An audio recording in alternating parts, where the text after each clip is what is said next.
And so I learned if I set this live for so I learned if I set the live for the target audience to be allowed for kids, commenting doesn't work even though I allow it. That's really bizarre, but okay, if you say so. Hey, it's YouTube. What can you do? I'm learning all this stuff as I go. Very interesting, but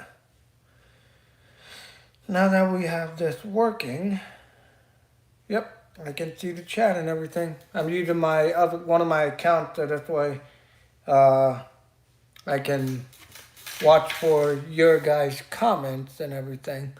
But yeah, with that being said, we're gonna get started on this workout. Pretty much it's gonna be a full body workout. If you hear a lot of plastic crunching, I have a bunch of plastic water bottles that you have to throw away over there, so that's part of why you hear probable crunching. But you know, what can you do? All I gotta do now is set this up because it's a mess to not be a tripping hazard. But other than that, let me move my saxophone.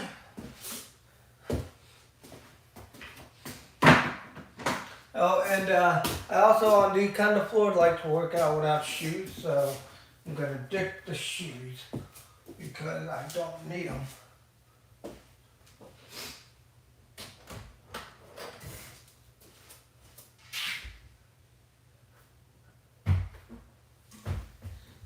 There we are. Put all that in there because it's garbage. Okay. Okay, so for those of you wondering how I start this off, it's been a little bit since I've done weightlifting, but I'm going kind of back to the way I initially used to lift weights. It's hard to explain because I don't usually have it written down. I just have it memorized. So the first thing I'm going to be doing is bench press. I have a bar right here that's probably 15 or 20 pounds. I honestly don't know the exact weight of it, but that's probably the range it's in. And then I have 110 pounds on it, so it's usually like, let's see. So if it's 15, you know what? I'm gonna put 10s on and dead.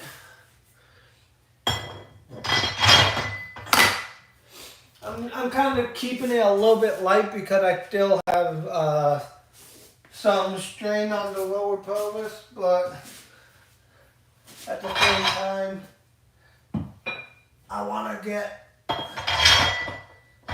some progress made. So I also finally set up my watch so I can track my calories and everything.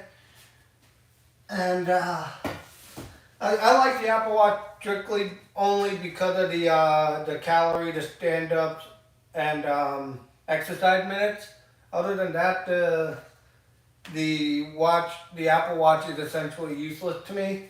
I know there's other things, but this is a hand me down, so other things I can use like a Garmin or everything like that that's cheaper, but this is a hand me down, so it's just as good. So with that being said, we're gonna get started with laying down bench press. The goal is 3 sets of 15. I haven't done this type of weight in a while. It should be 135 pounds. Let's see, that's at 100, 10. So 120 plus the 15 pound, that would be 135 pounds. But again, I don't know the actual weight of the bar. So usually it's because the bar could be 15 pounds, it could be a 20-pound bar. I don't have really anything to weigh it. I don't have like one of those weird things where you could just tie it up and then just let gravity do the work and then the pulling tells you the weight of it. But based on the bar, in my experience, I call this 135 pounds or 140 pounds, depending on the weight of the bar. But, you know.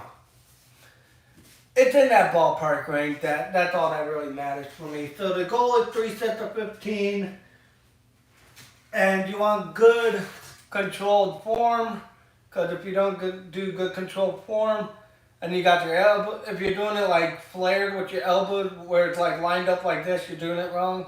You want your elbow down by under your chest, and then you still, because if you're doing it like this, you're using your shoulders, you're not using your chest. If you're doing it like this, you're using your chest. So think of it like that. It's like you're doing that dance move like the chugga chugga choo choo train, I don't know. And when you're doing this, I mean this is a guy joke, but basically like you're air humping. But when you're doing this, what's this? It's like that dance move Dee Dee does in Dexter's Laboratory for my 1990 people, early 2000 people. When Dee Dee does that dance and she does the walking backwards, if you're doing this and your elbows are lined up with your shoulders, you're not pressing it right. Well, if you're air humping like a guy, then you are. That's my best description, okay? It keeps it funny and its own sense. And also, when you're working out on your own and you don't have all the exact proper equipment, you have to be a lot smarter and safer. So do not do what I'm doing at home unless you know you're capable of it. But if you are not, have somebody with you to help you load the weight, all that kind of stuff, spot you and all that kind of stuff for safety reasons. But without further ado, so what I like to do when I'm doing it on my own is I rest on my thighs right next to my pelvis, and then I'll lay back, and as I'm laying back, I'll kind of like pelvis thrust up to lift the weight up, and then I'll use the momentum to get it over my chest with my arms fully extended, and then that starts. And then once I'm done with that, once I'm done with my set, if I can't just like heave-ho back onto my thighs, I'll let it down on my chest, and you just simply, basically, not foam roll, but like a dough roller, you just let the weight roll down your body until it's on your thighs. You can sit up and take it off your legs. So without further ado, I'm going to lift this up because it's now starting to cut the blood circulation off my legs. Alright.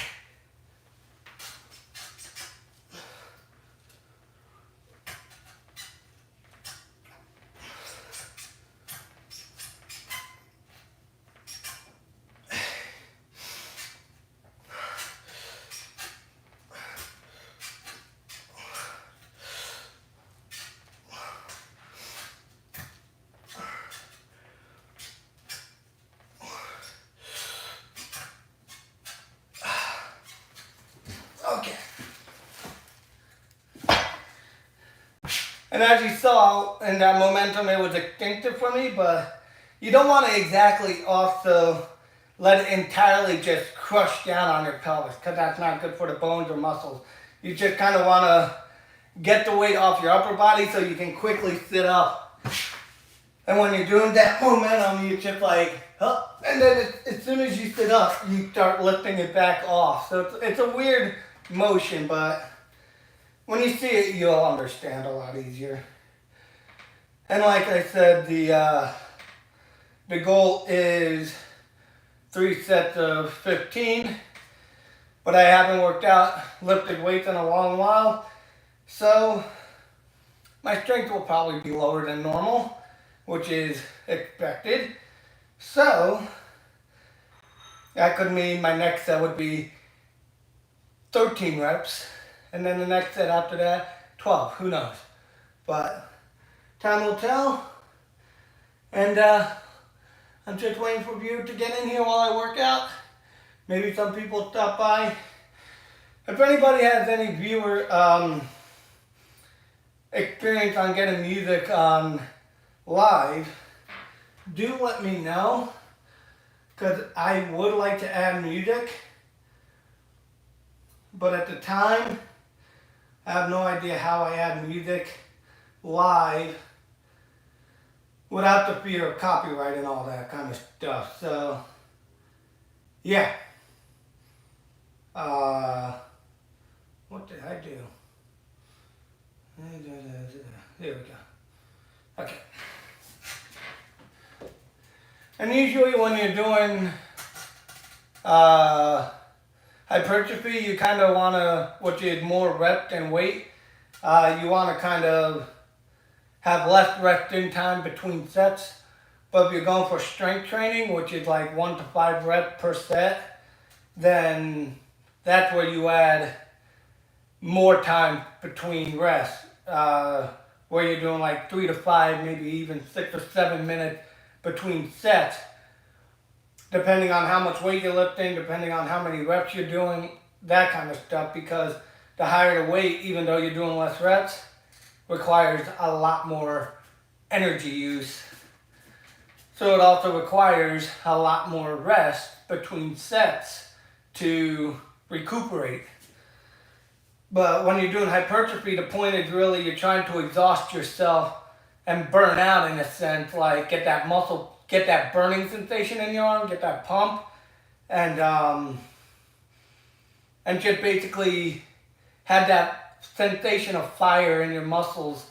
So this way, you build the muscular endurance. It builds strength, but not as much as it builds the endurance of your muscles. So that's why you're really trying to not have nearly as much rest between sets.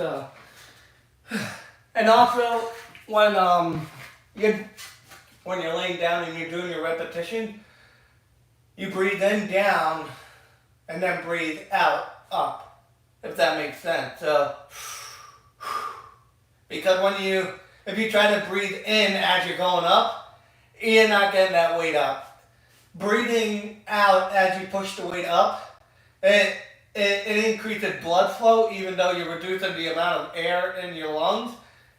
The point of the inhale as you go down, I think they call that the decentric movement, not the eccentric. I think eccentric is when you're pushing out, but decentric is when you're letting the weight down. When you're inhaling, you're getting all that oxygen in your blood and your body. And then when you exhale, it's like an explosive force. And all that increased oxygen can help the increased blood flow to your muscles and get that weight up. But yeah.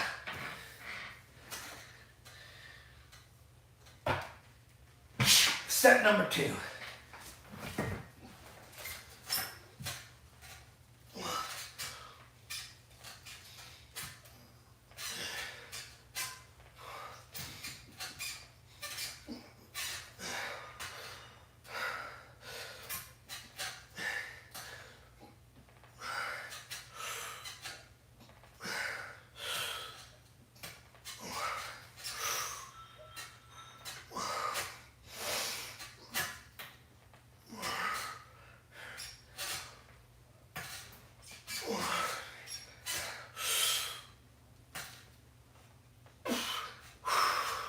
There we go.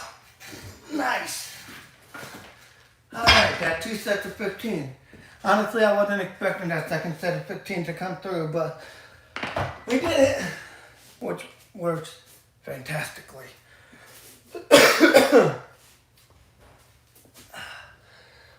You know what? I do have a non-copyright playlist on my TV here that I can play. I just gotta find my remote. There it is. Okay.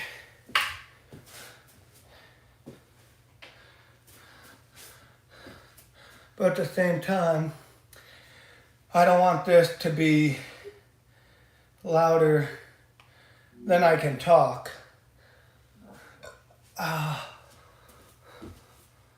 Really? Could have sworn interesting. Okay, let's see.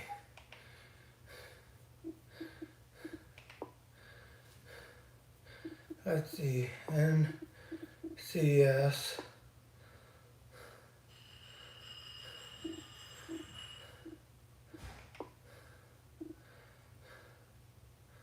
Is that it? Let's see. Da, da, da, da, da, da.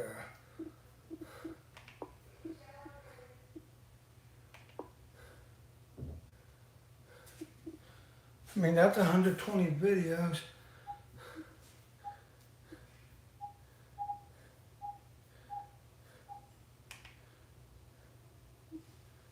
Here we go. Oh, this might be it. Let's see. No copyright sounds. Top 50 most popular songs by NCS, which is no copyright sounds. Which is kind of what we're... Okay, gotta love those YouTube ads. Okay, so... Hold on one moment, everybody. I know this is up close and personal, but at the same time... Oh, there we go.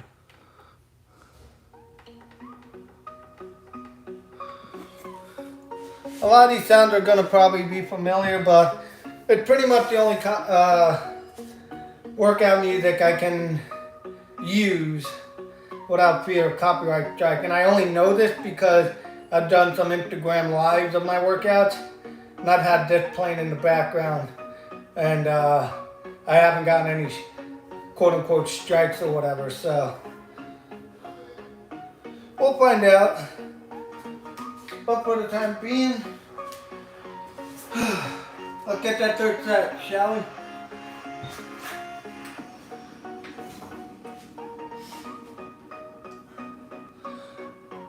I'm not expecting 15 on this one, but I'm going to try.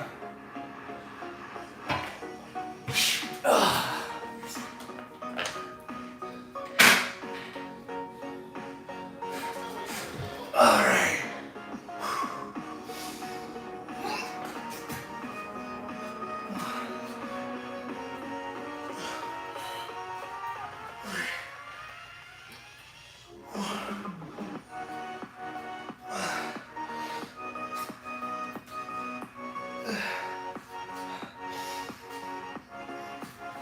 Nope.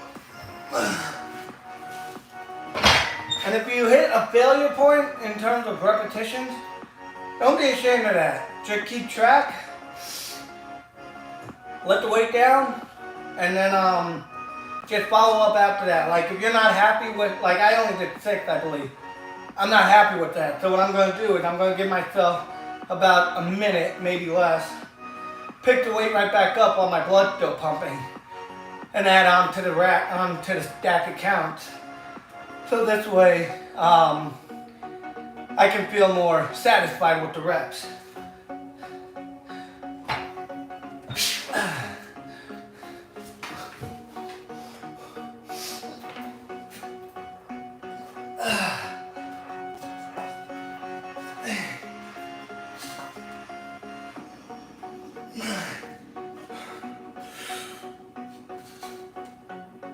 Nope. Alright, so that was 9.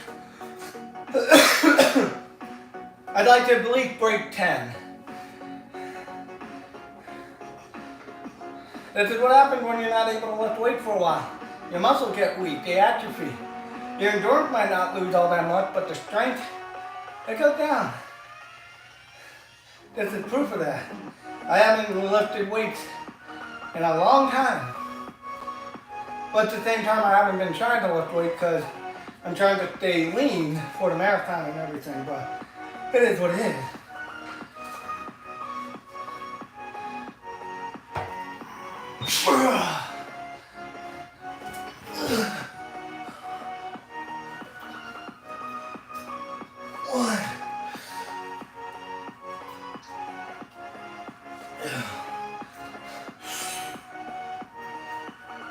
Nope.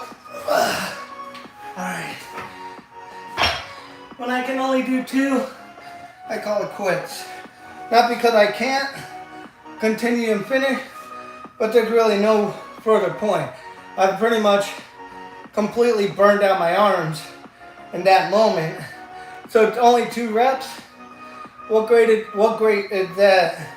What benefit is that to do in terms of hypertrophy when you're not really getting ripped on your chest. I think you understand the point I'm trying to make.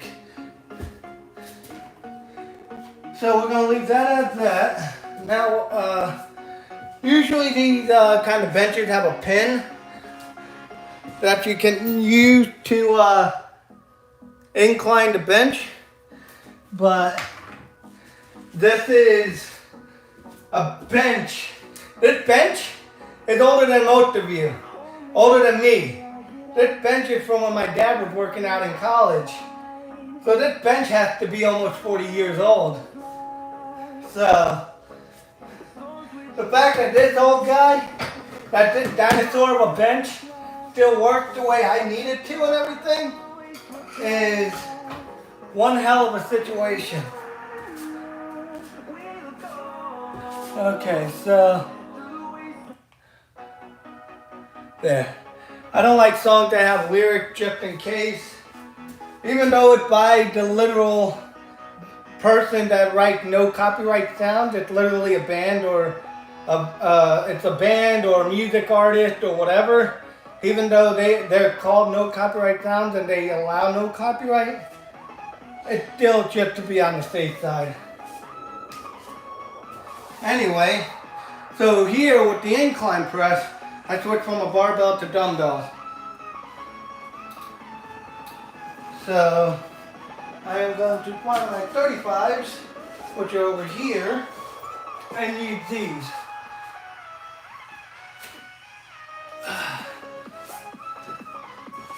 And again,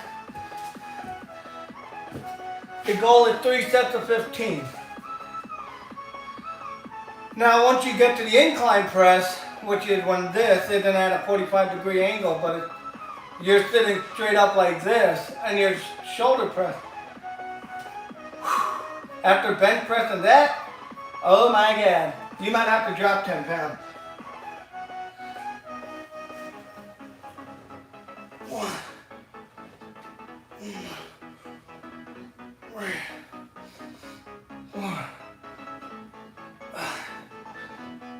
six.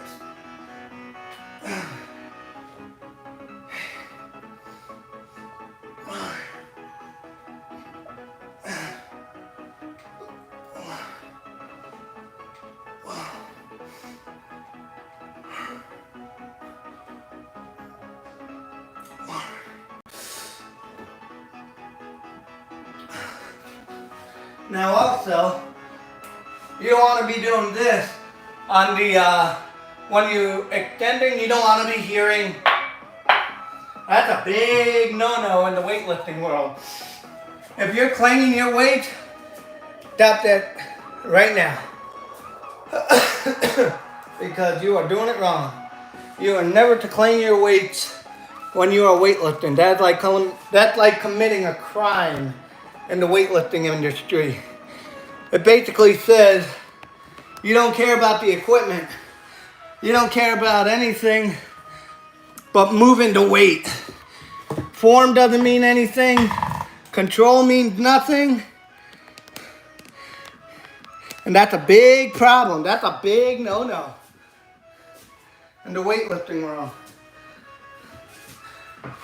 So if you're claiming weights, be careful. Some people find it offensive. And I hope you don't mind that I move you so this way you can see the angle better and everything. Squish, squish. I gotta get rid of this. I got that belly. I got that skin. It's not a good thing. I gotta lose it. I saw a post of me from 3 years ago. I had a rippling six-pack and everything. I want that back. And I've officially started dieting today. So after this, I'm going to have a protein-rich diet. Dinner, I mean. And let's see, make sure. Can I skip that yet? Nope. Huh. Still can't skip it. Oh well. They're just ads, so you know. Oh boy. Alright, next set, let's go. 1, 2, 3, 4, 5,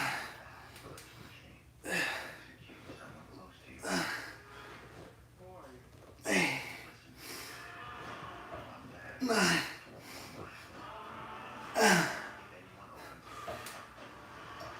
Nope. Damn it. Crap. I hate when I can't finish the set. Very annoying, but it's alright. Just take a few deep inhales and exhales. Just let yourself get some oxygen and then go in after it to finish. 1, 2, 3, 4. Uh-oh, I committed a sin.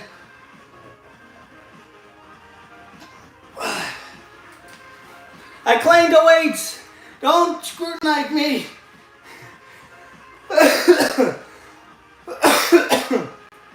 Okay.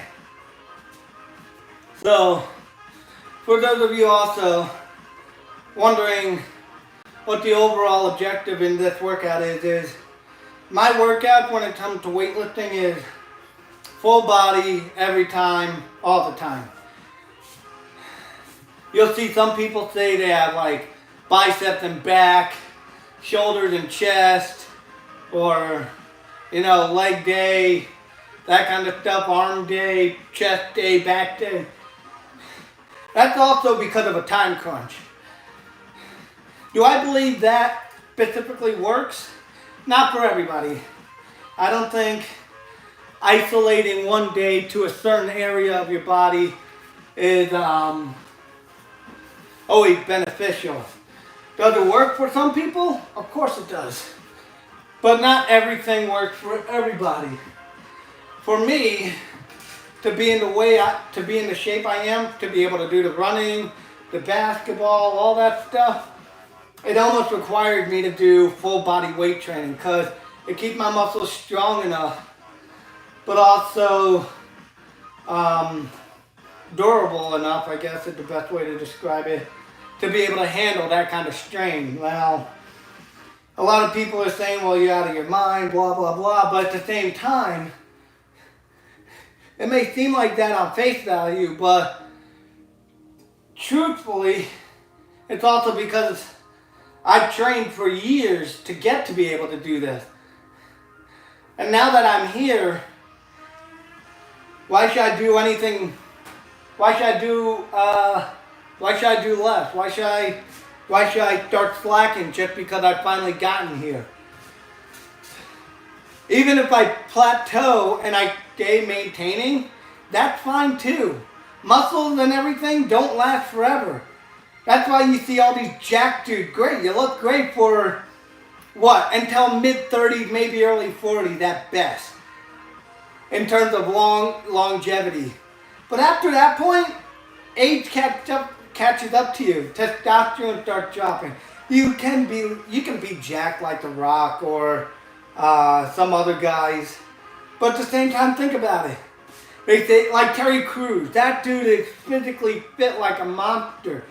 Built like anything. Nobody is buying the fact that he's natty. Nobody. I don't believe the natty train, all that kind of stuff. If you're on gear, you're on gear. Just say it.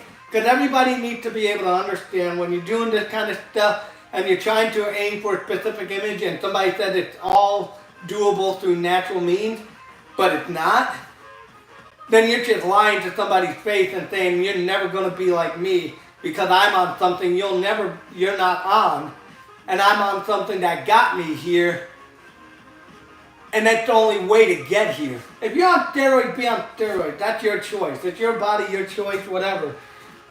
But at the same time, don't have a young, impressionable audience expect to be able to achieve what you did on steroids naturally. Like me being as big as C-Bum and all them, never happening unless I start taking TRT, steroids, other kind of supplements and performance enhancing drugs to get myself that energy and muscle boosting, work. Am I big the way I am? I mean, I would consider myself pretty big. Like, you tell me. But at the same time, I don't think I could get. Can I get stronger? Absolutely. Can I get bigger?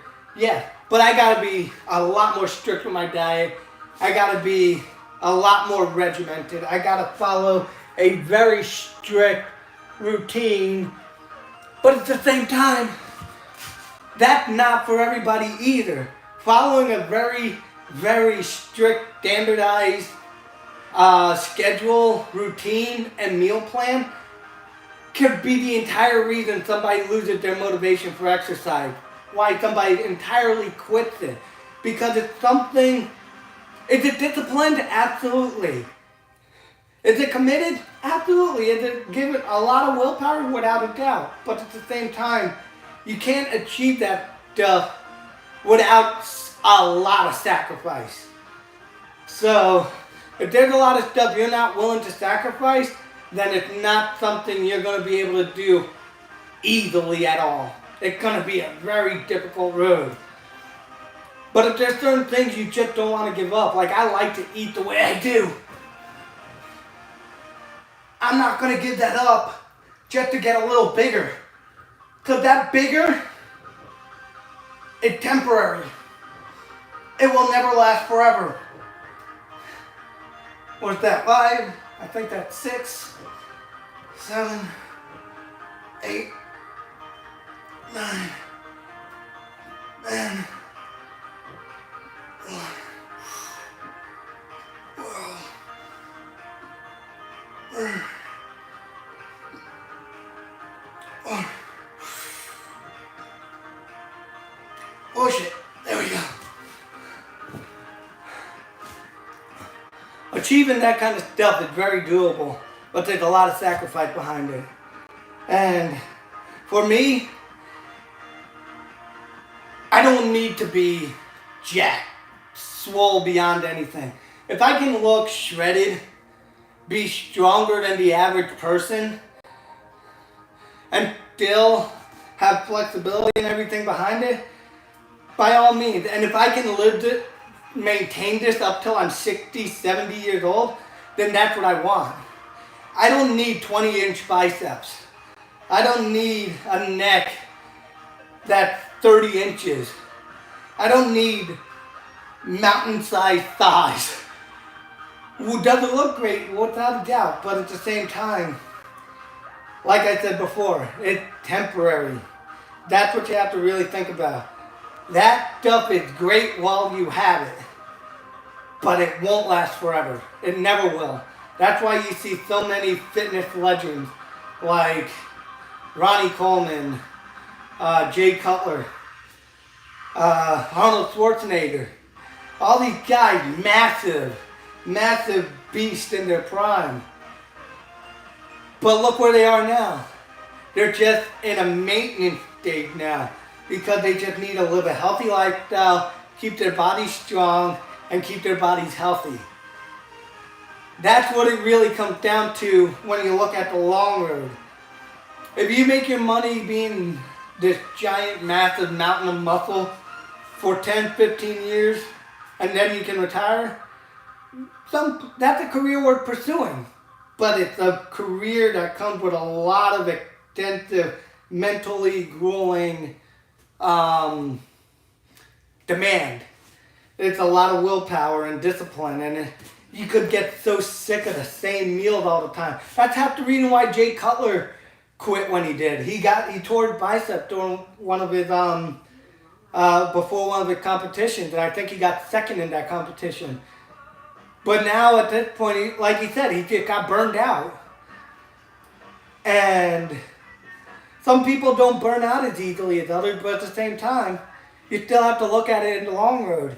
It's just something you want to be trying to maintain for 20, 30 years. I know I'm sure there's a lot of people who would look at it in the big picture and say, you know what, probably not.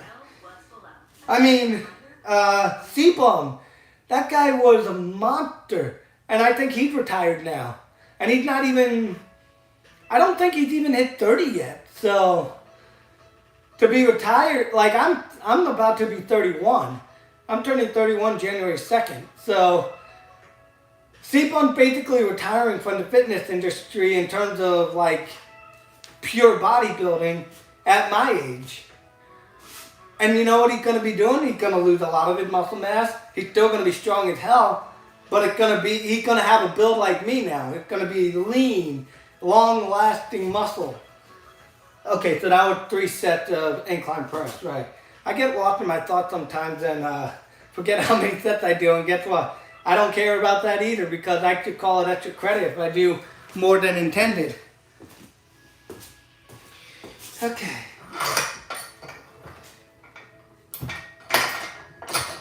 Now, when you're doing the incline press, you don't need it perfectly up, like perfectly straight. Because the way I see it is, if you have it perfectly straight, you'll unintentionally arc your back a little bit, and that's not great for your form either. So if you got that slight lean back, that's alright. You're still sitting mostly upright, and when you're sitting mostly upright, you're going to be still... If you can keep your lower back pressed to the back of the bench when you're doing shoulder press, your form is great. 1, 2, 3, 4, 5, 6, 8, 9, 10. Only 10. But I'm going to give myself 5 seconds, 5 to 10 seconds, and I'm going to do as many more as I can, and that'll be my first set. Yep. 1, 2.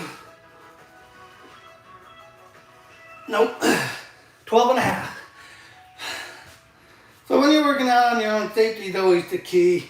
Proper form is always key. And being flexible. I always looked at weightlifting as a strength builder, but at the same time it builds the longevity of your muscles. Because you're maintaining strength in them, but you're not putting unrealistic demands on them either. And if you can maintain a size like this, a lot of people I think would be happy with that. I mean, what is it in America, like 65% of the American population is considered overweight or obese. I'm pretty sure 65% of the American population could look like this by working out 3 to 4, maybe sometimes 5 times a week. I guarantee you, for an hour and a half at most, I guarantee you a lot of people would take that option. Given being able to have the time to do that. I mean, a lot of reasons why people can't work out is time. Time is a big factor, and it's just what are you willing to sacrifice. So like for me, when you see me running 4 in the morning, that's me sacrificing a little bit of sleep so I can still get my workout in case I have a busy day and I can't fit anything into it. It still allows me to work out. I still get enough sleep that I can perform at my best. And at the same time, it allowed me to have the energy also to do what I need to throughout the day. 1, 2,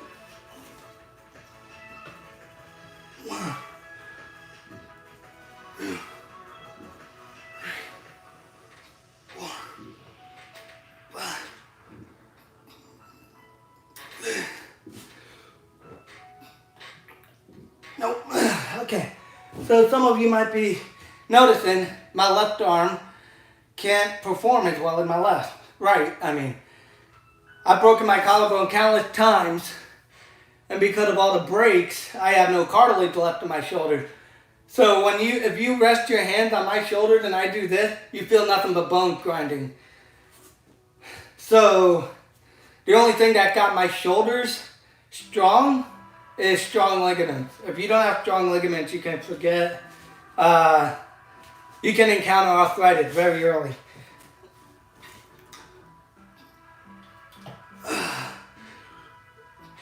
8, 9. Nope. Dang it. You know, let's drop that. So I was using 35s. Let's just drop 5 pounds, use the 30s. And see if we can get the last 5 out doing that. 1, 2, 3. Oh, no. But that's also what hypertrophy is. It's burning the muscles out. It's getting that fire in your muscles that even one set feels like you're lifting 70 pounds. I want to see if I can get through the last 2 with my 35s. 1 more. There we go. All right. Now 2. Wait. Yes, that was my second set. I lost count of how many sets I've done of shoulder press.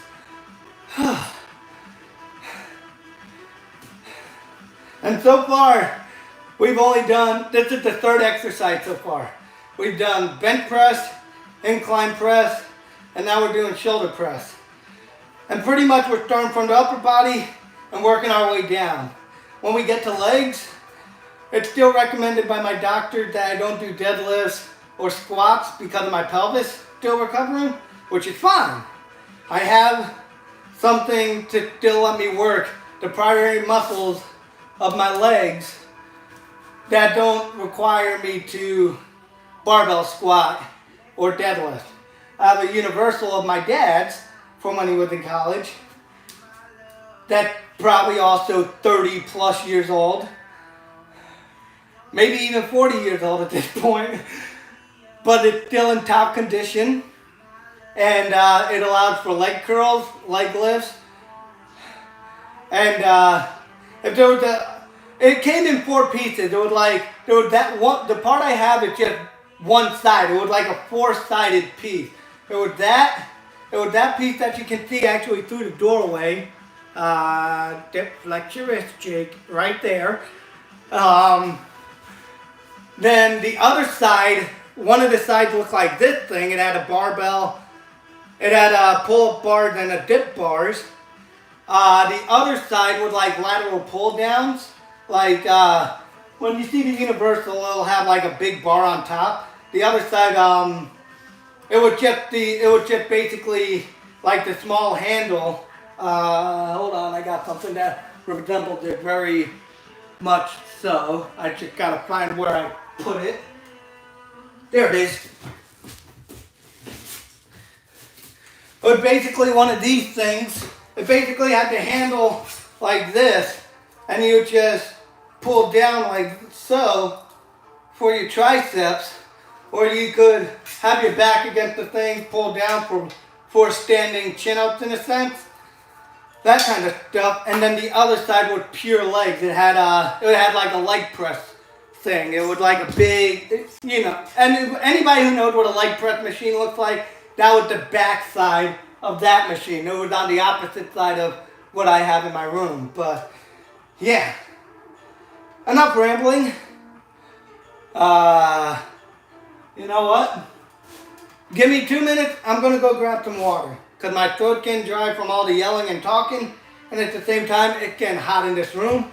And hydration is key to keeping your muscles fluid, flexible and everything when you're working out. So give me 2 minutes. I will be right back.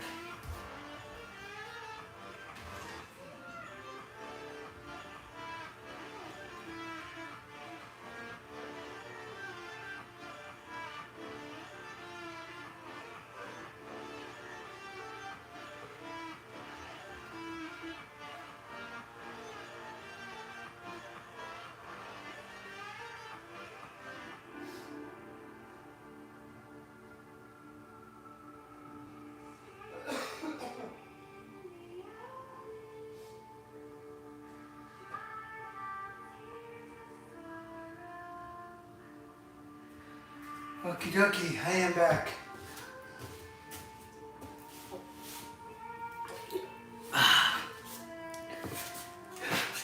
have a primo water dispenser in my room.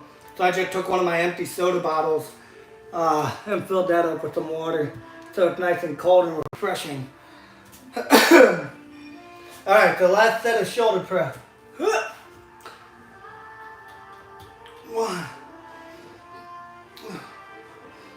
3, 4.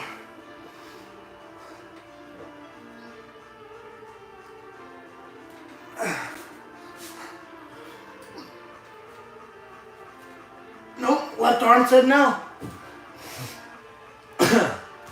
So that was 7. So form and control is a very big thing to me. If you don't work out with proper form, you increase your chances of injury. If you don't have good control of weight, you're either using too much, you're more than likely using too much weight. And range of motion is a big deal as well. Because if you don't have good range of motion when you're working out, then even though you might be lifting 300 pounds, for example, if you're only going like, say for example you can bench 300, but your range of motion is you have the bar extended, and then you're just going, What the hell is that? That ain't no range of motion. And don't call them,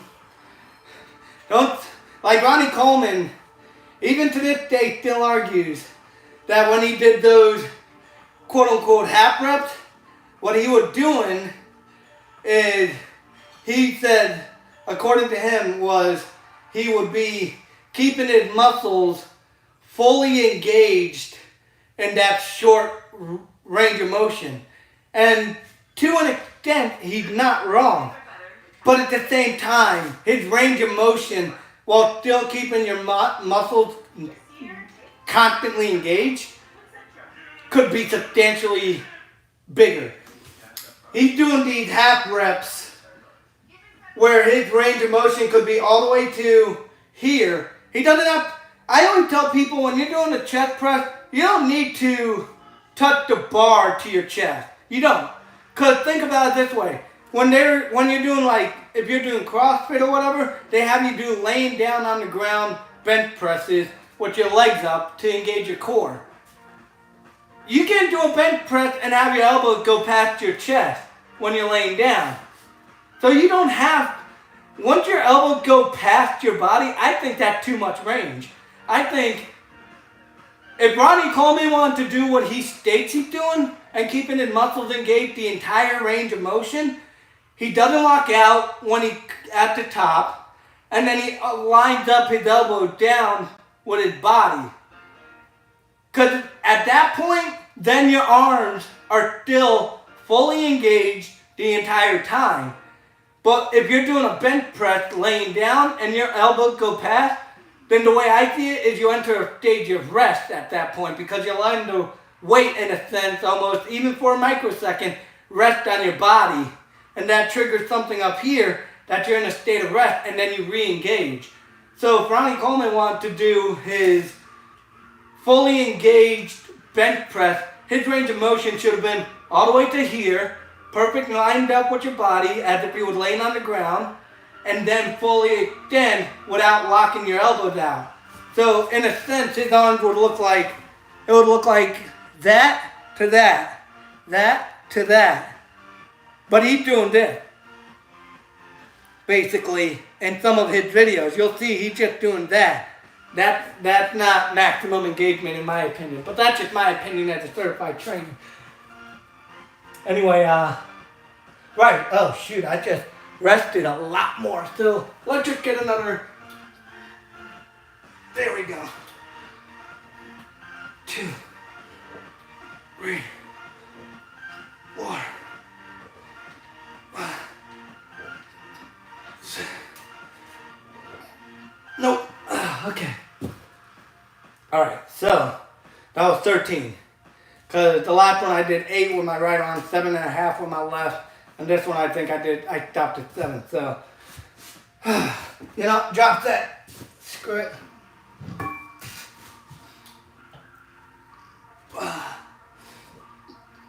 2, 3. There we go. All much attacked the entire frontal and upper body. We did shoulder, chest, upper back. So now, get your water. How long we've been going for? An hour? I talk too much, but that's all right. If I didn't talk so much, we probably would have had 7 exercises done by now. But what's the point of live streaming if you're not going to talk? What's everybody going to do? Just go like, huh? Just watching them do an exercise without saying anything is super fascinating. Yeah, right. Anyway, so now we're going to do some back and primarily more shoulder. So I have I don't think I'm, wait, what's this? This is not 30 pounds. That's 20 pounds. Okay, so with 30-pound dumbbells, we're pretty much going to do chest flies laying down. So it's pretty simple. You'll understand it once you see it. Just start like this. Oh. I also want to point out one thing. Before we actually do back, we're going to get the upper chest part, which is right here. So pretty much that everything you see of my chest from here, it's the upper pectoral. And we're going to attack that real quick with these dumbbells. And the way you do that is pretty much laying down. We're going to have these, like, you know what, actually, screw it. I keep changing my mind. Butterflies. We're doing butterflies. I'll show you something more effective after. So, hold on one sec. Let's do butterflies. So, what you want to do when you're doing butterflies, your elbows should never go past your chest. If your elbows go past your chest, your range of motion is too wide. You don't want to lock out your elbows, and you want to get that nice squeeze at the top.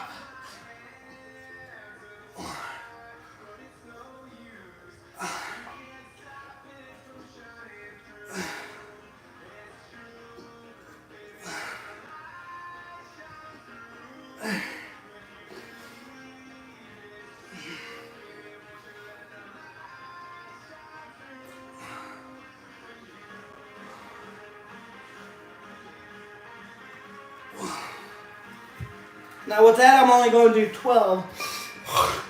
Forgive me, hold on.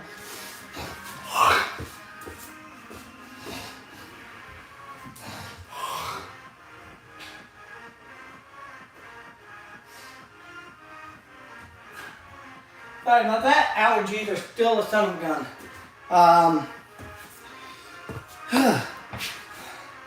So, butterflies do help attack the upper chest, but they primarily focus more on your shoulders, your front deltoids. We're also going to get the lateral deltoids and then the rear ones. There's pretty much 3 ways to attack each one. And it's pretty much as you would assume. To get the front ones, pectoral flies laying down. To get the laterals, you do that. You do standing up, you do lateral raises pretty much, but you don't go straight out to the side. You actually go slightly out in front.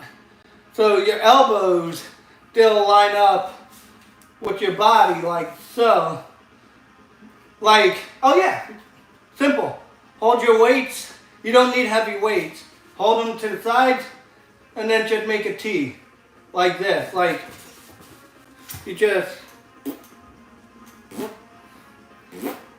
that's it basically. Okay.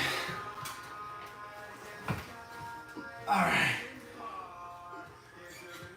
1, 2, 3, 4, 5, 6,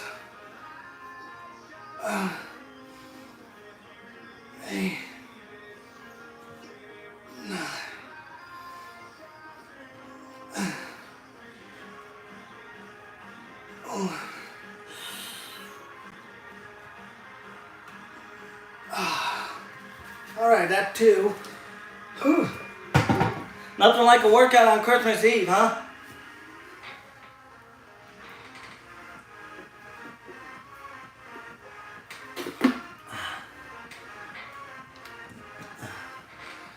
Okay. We got one more set of that. And then I'll show you how to attack the upper pectoral. So this way, because apparently some ladies really like seeing the ridges in the upper pectoral part. And I don't know how well you can see it with the lighting there, but yeah, apparently they just like, I don't know why, but they like that. It does look good, don't get me wrong, but you know. Apparently the ladies like it, so. If the ladies like it, work it. I don't know. I don't know why I flex, okay? I'm cringe sometimes. I'm very cringe. I'm old school, alright? Whatever! Now my ADHD is making me fidgety. Anyway. Alright. One more set. 12 is the goal, but if you don't, tough failure. Just don't do less than half if you fail. You gotta get at least past half.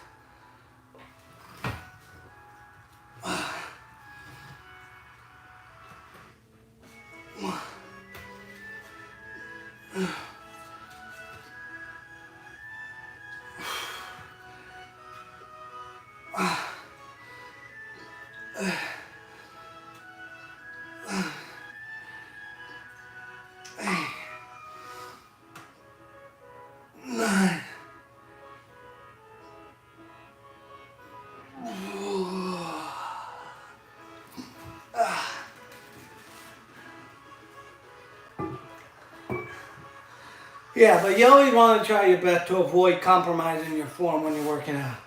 Anyway, I pretty much have done everything that required the bench. So we're going to move the bench out of the way in a minute. Just got to make the base for it again. Got to put this yoga ball back in the closet.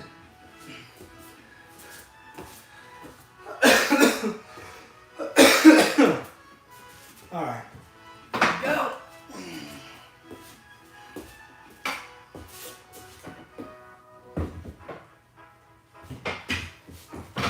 All right, whoa.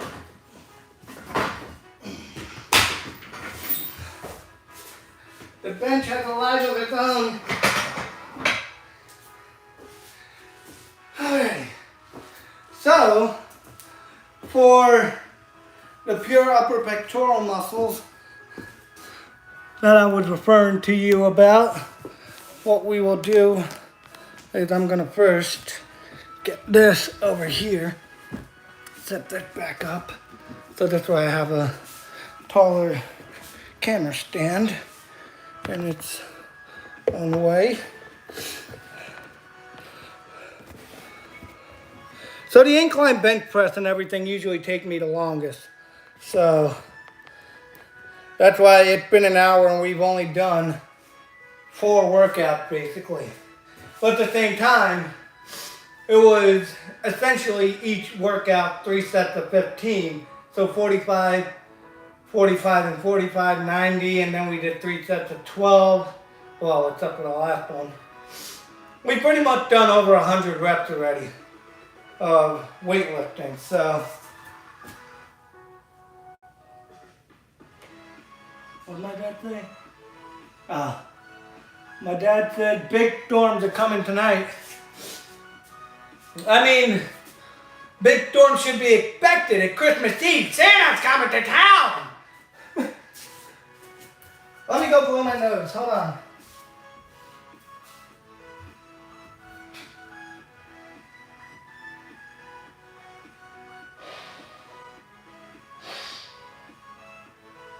Oh, it's not like it.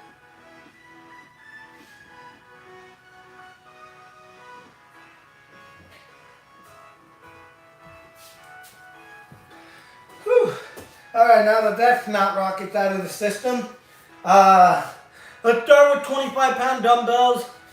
What you're gonna do is you're gonna hold the weight together like this, almost in a sense that make you look like you're taking a boxing stance, except you're not doing southpaw or traditional. I don't know what they call it, but I know southpaw is like when your left dominant hand is facing forward.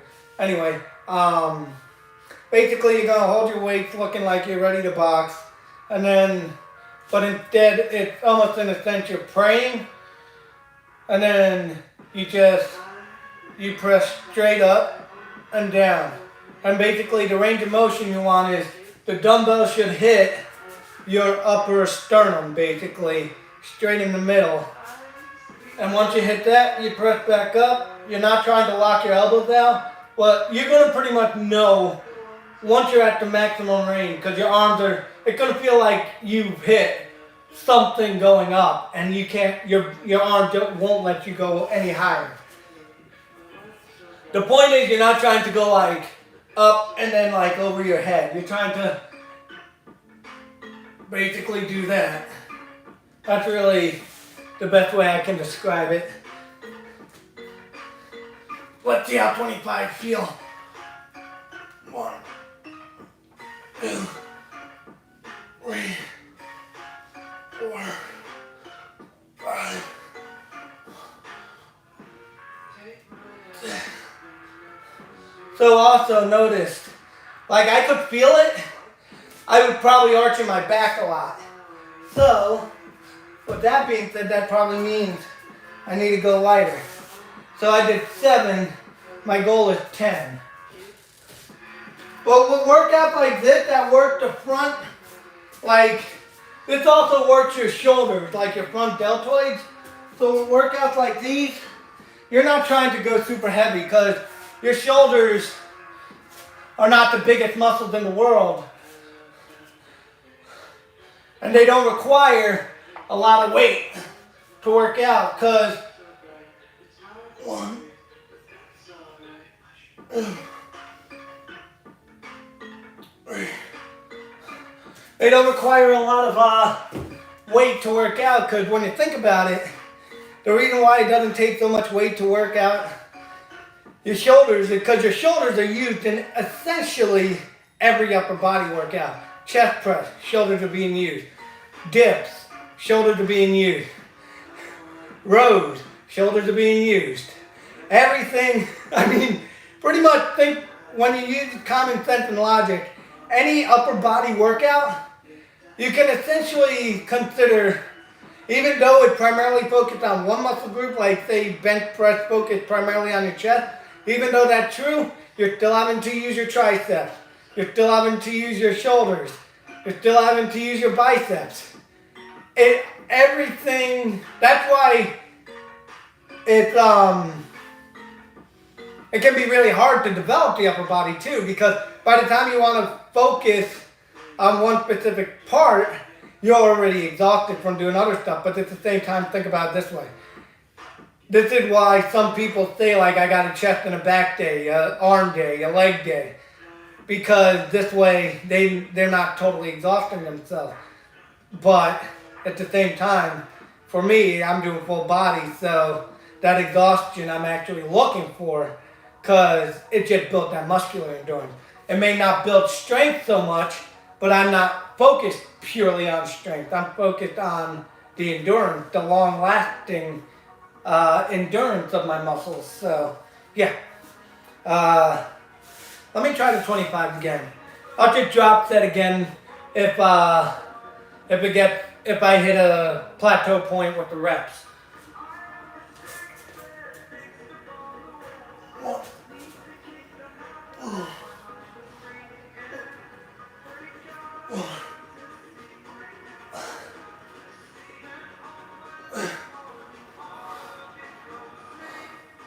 Nope.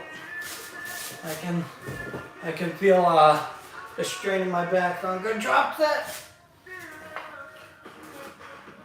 1. Wow. Who would have thought? I should give myself another couple of minutes. Well, not actually, literally speaking, but Okay, so I'm at 7. I need 3 more. So far, since I started, I've burned 100 calories. Weightlifting doesn't burn calories. It builds muscle. It helps burn fat. But this is why I also will always argue with anybody who says they will primarily lose weight just from weightlifting. They're not. They're lying. You lose weight by burning calories. No ands, ifs, or buts. The only way to lose weight is burning calories. The best form of exercise to burn calories, cardio. Does weightlifting help it? Yes, because it's focusing on eating the fat stored in your body.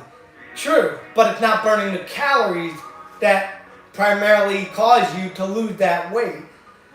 That's why sometimes you'll see overweight people lifting weight, but they look fatter in the end because, yeah, they built the muscle, but what's it doing? It's just pressing the fat against their skin, making them look fatter. They need to burn that stuff primarily first by running. And anybody who says, oh, well, I've only weightlifted and I've lost 100 pounds, great job. But that's not the reason why you lost the weight.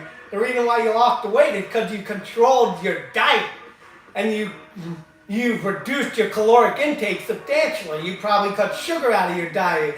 The reason why they lose weight is not from the weightlifting, it's from their diet.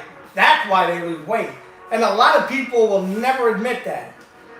But that's a fact. And I only know that because I'm a certified trainer. And I see the loopholes that people jump through to make it seem like it's because of this, when it's really this, this, and that.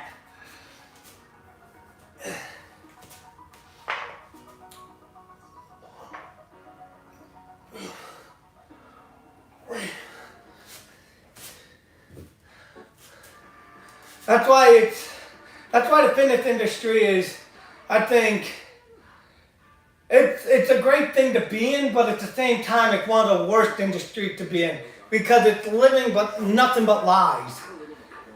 There's so many people who feel like they're going to be judged negatively because they say, oh, I'm only this big because I'm on steroids. I'm pretty sure a lot of people would be more inclined to follow somebody if they just say, yeah, I'm this big because of steroids, and I couldn't have gotten this big if it wasn't for it. If I didn't take steroids, I would be half my size. I'd probably be 80 pounds lighter. I wouldn't probably be benching 400 pounds. I'd probably be benching maybe 300. But still, that's substantial weight. Why do you need to bench more than 400? I remember seeing on Instagram all these reels about like how people would say, oh, only like 1.4% of the people in the world can bench 225 pounds. And if that's factually true, why do you need to bench more than that? If you can even just do one rep at 225 pounds, that means you're benching something more than 98% of the planet can't. And it's dumbfounding. It's where logic flies out the window. Common sense goes away, and it's just a facade. And it just lies and lies, and it's a whole gimmick. And it's just, think the truth. And I get some people might not want to sponsor you and everything because you're on gear or all this crap and everything. Is that true? Well, that's not their fault. It's just how they want to represent people. They want to represent actual natural people, not people on gear and everything. And if that's their choice, that's their choice. But if you get money, if you're making money just by being honest and straightforward and saying I'm this way because of this, this, and this, but I don't recommend it for young followers who are still in developing bodies and everything, like they're guys like 17, 18 taking steroids, and it's dumbfounding to me because it's like you're still developing, you're still growing. Why the fuck do you need to be on steroids? Just to get the muscle and go, oh, look at me, I can do this. Ah, fuck off.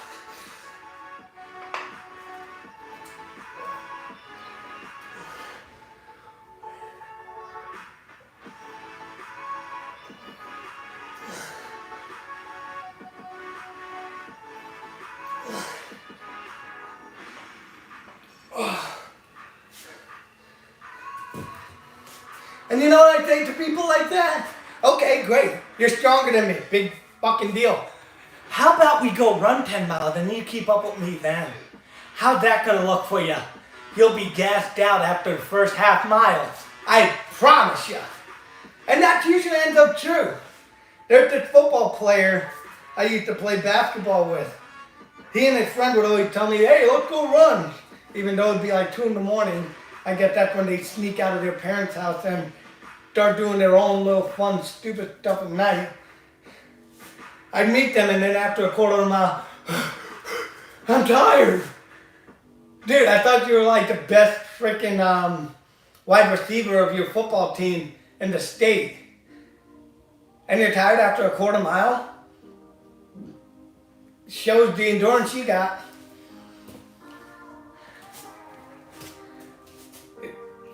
So by all means, lift all you like more than me, but when I can outperform you in terms of overall endurance, that's all that matters to me.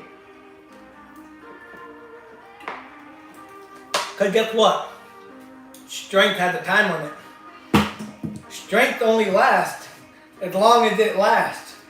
Some people last till their 50s. Other people it can last longer. But there's going to be a point where you just slam straight into a unbreakable wall. And then all that muscle is like putting a pin in it. It just, and then all your muscle go, oh, I'm flabby. And then at that point, I'm still looking the same. And I'll be like, we're like, come on, keep on, let's go. And they're like, I can't keep up with you. Exactly. And that's where I like to be a little bit egotistical in my own sense, because people are egotistical to my face, and I'm just like, do you? But when it comes down further the road, and we're doing something on my turf, all of a sudden they can't keep up. And it's not fair. Anyway, so we just did the, it basically, I can't remember, it's a type of press, I can't remember, I think it's like frontal deltoid press or whatever. But, so now we're going to get the lateral deltoid. So, again, don't need a lot of weight. I'm going to stick with the 20, see how they feel. If it's too heavy, I got a 15-pound one, and I'll just switch arms because I only have the one. But what I also like to do to stabilize is I'll keep one of my feet, for me it's my left foot, about half a foot's length in front of my right toe to stabilize. So for this one, you're basically going to just, it's basically like going to be like that, but it's going to be out and to the front. So my elbow is still going to be lined up with my torso, but you can see my hand is still in front of my body. So that's 1, 2, 3, 5.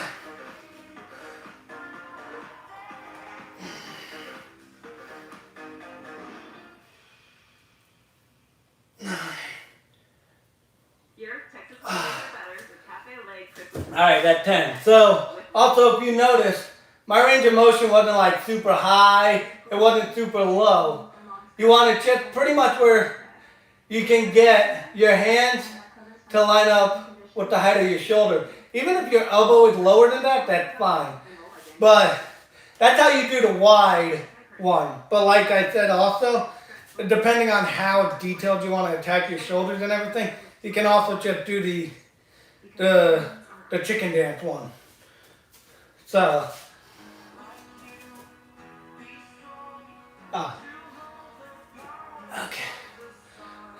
okay, here we go. And this is also nice on the traps.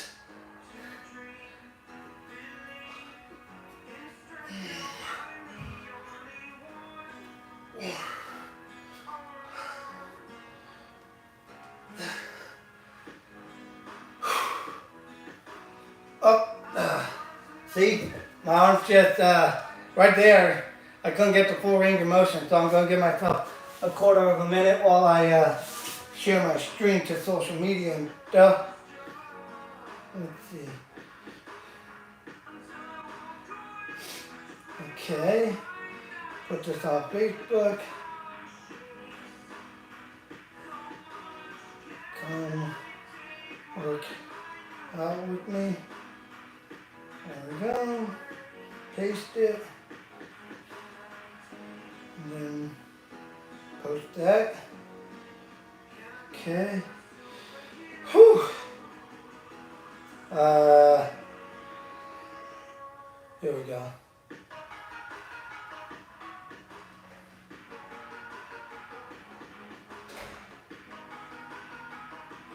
Anybody who wants to see my workout regimen, there you go. So what if it's Christmas Eve? So what if you're stuffing your faces with Christmas food?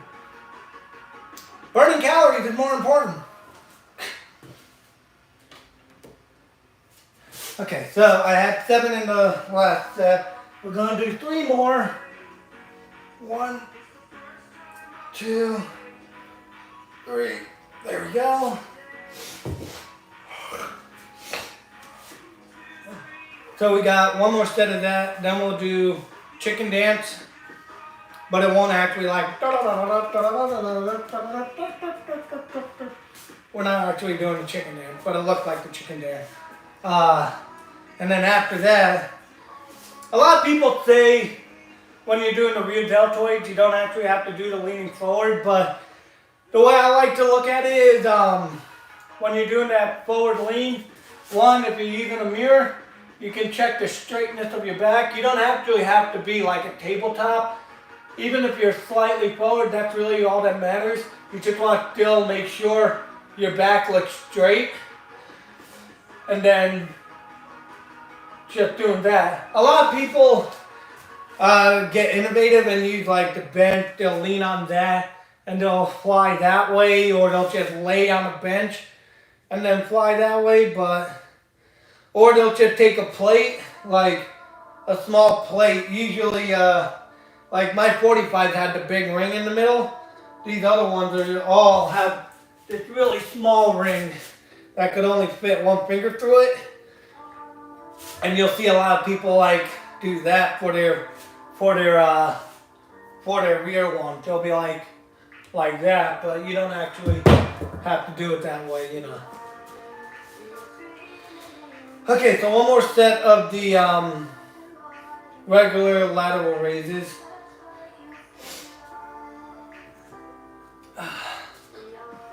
One, 2, 4, 6,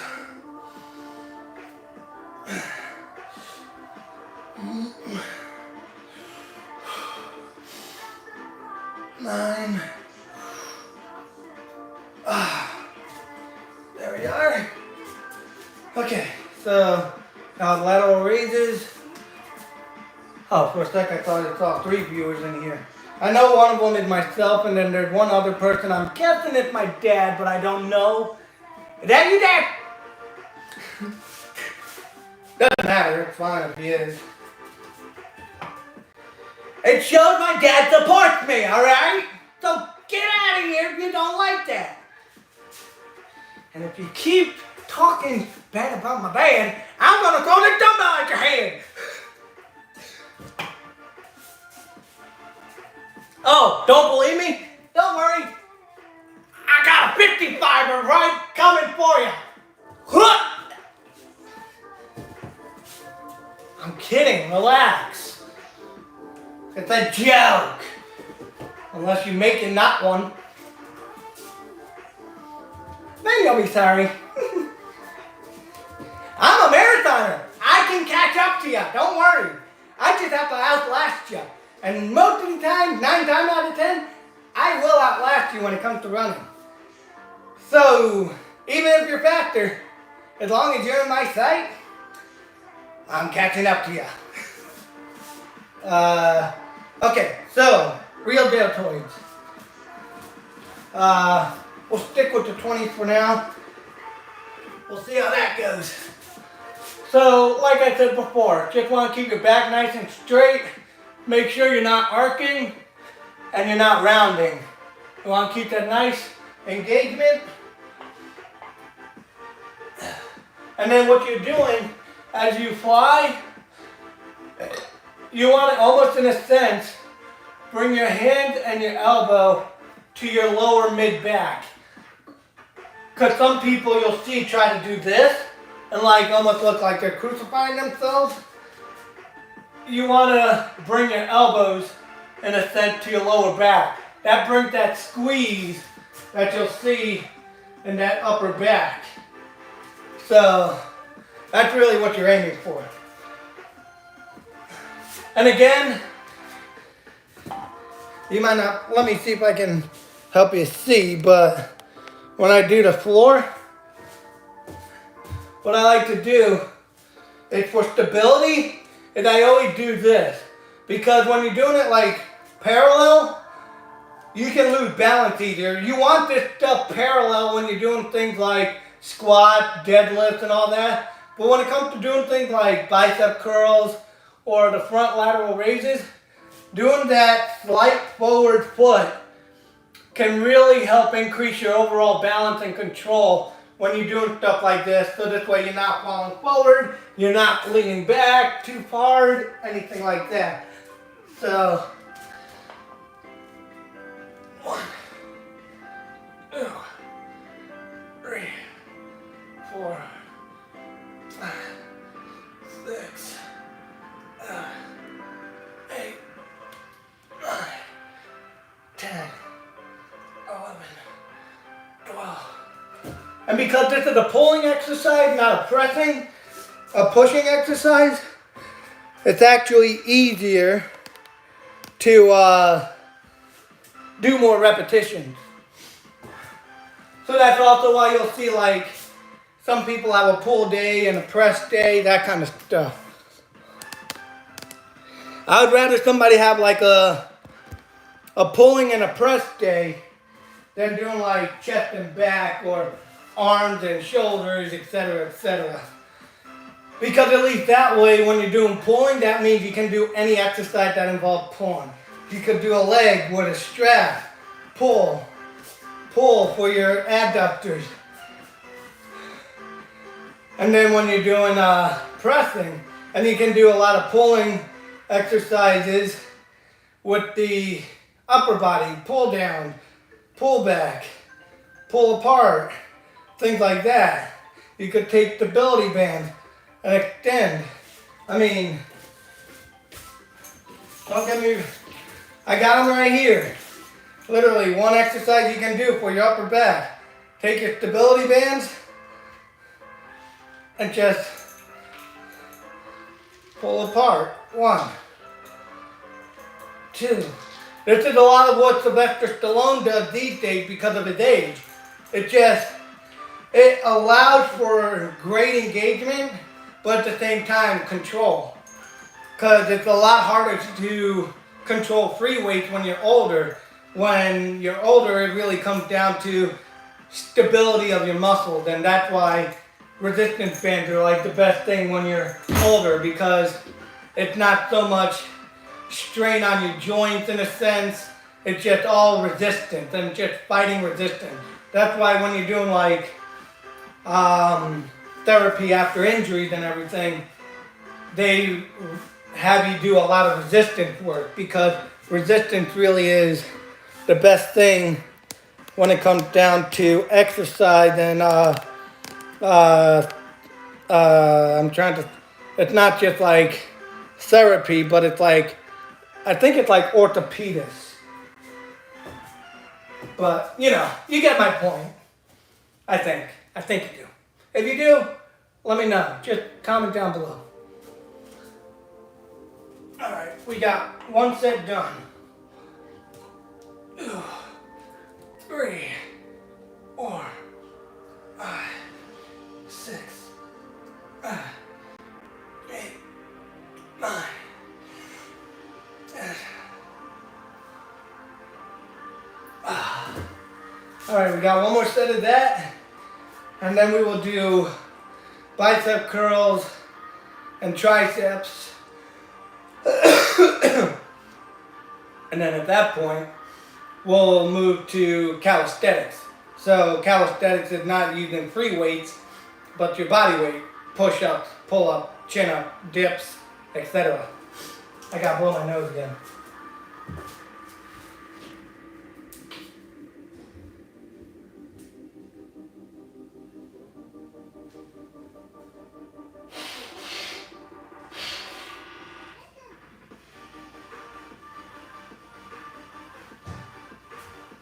I'll be right back. Hold on. Actually, let me grab my water bottle. I want to refill.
Okay, so I want to show something to everybody who's been watching up to this point.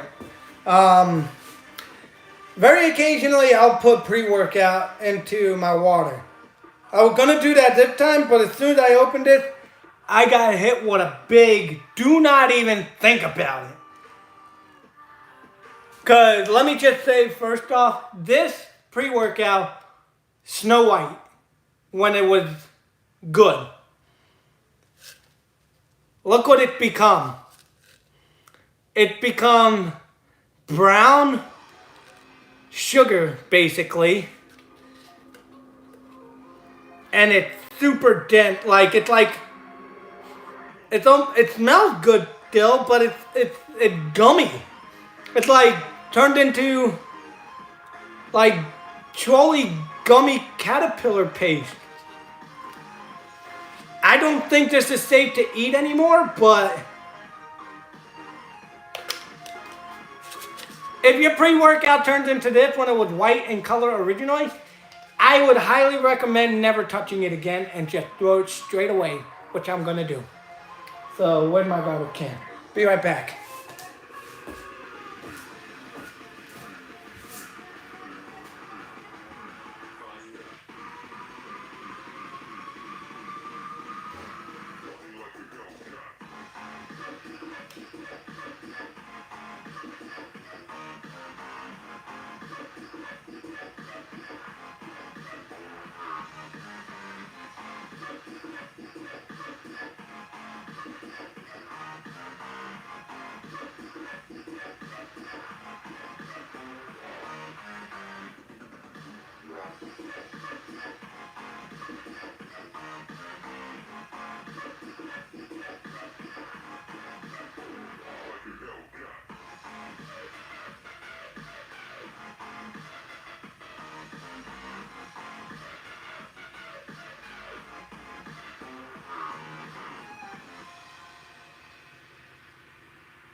I'm back. I just wanted to put some coffee on. And that coffee can be just as good of a pre-workout. It just might give you the runs if you're not used to coffee. So, yeah.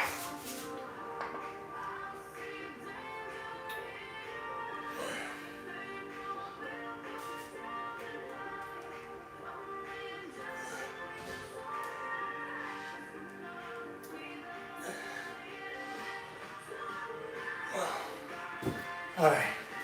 So, I think that was the last set.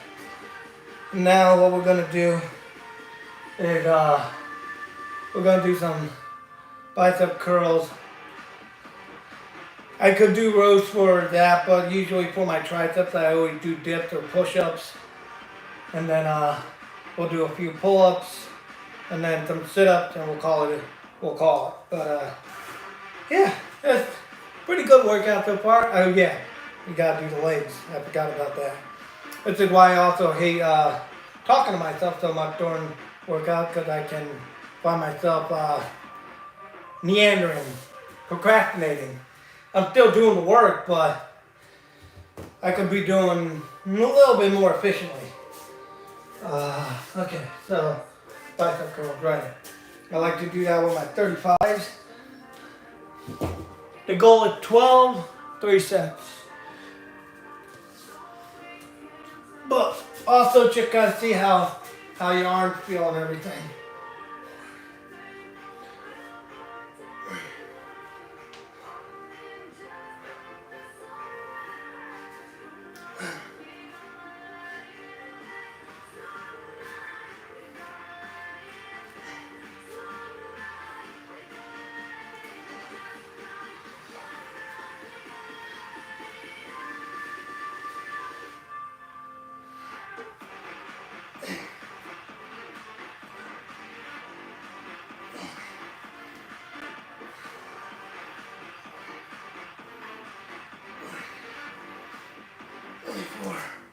Alright.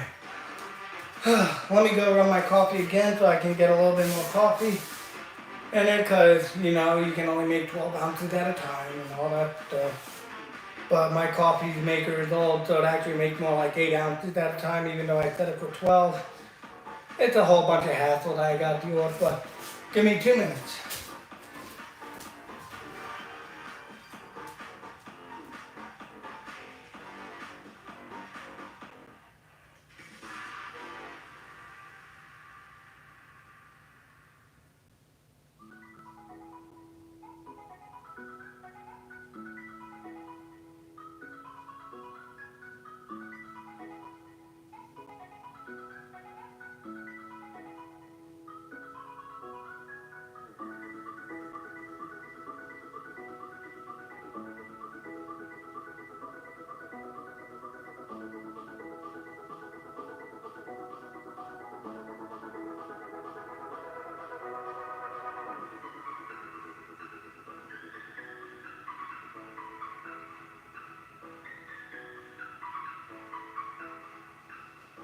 Okay, I am back.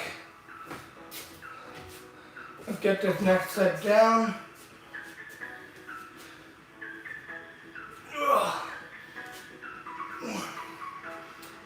The key is not to let your body do a lot of this when you're doing bicep curls.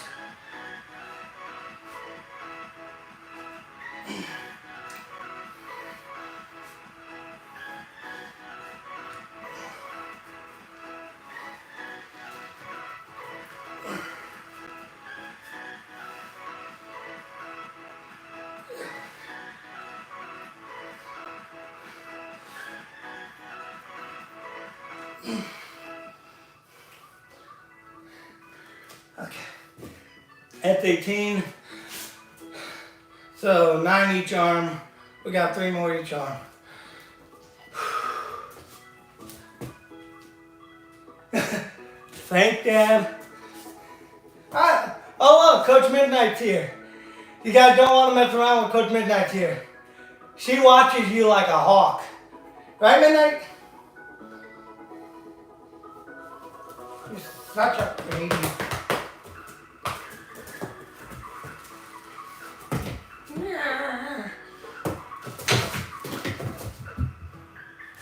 And she's gone.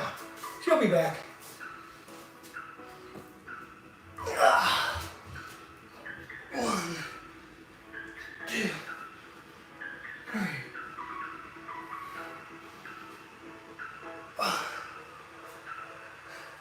Alright. So that's 2 sets of 12 that we have now done.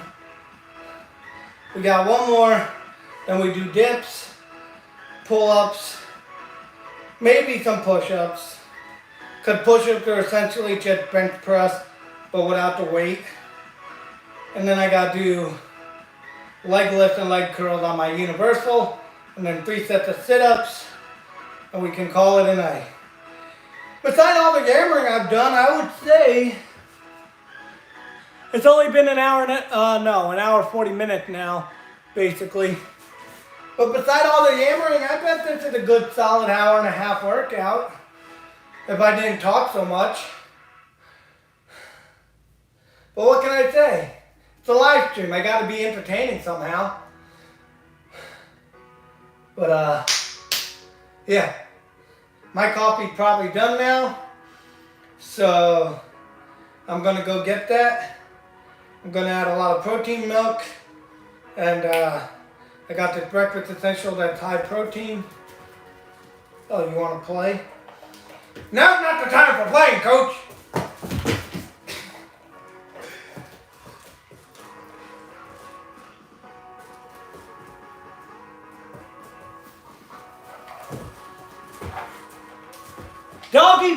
Doggy grows. You fight your dog in a tug of war. Work out their tricep. Let's go. Come on. Come on. 1, 2. Work your grip strength. 2, 3, 4.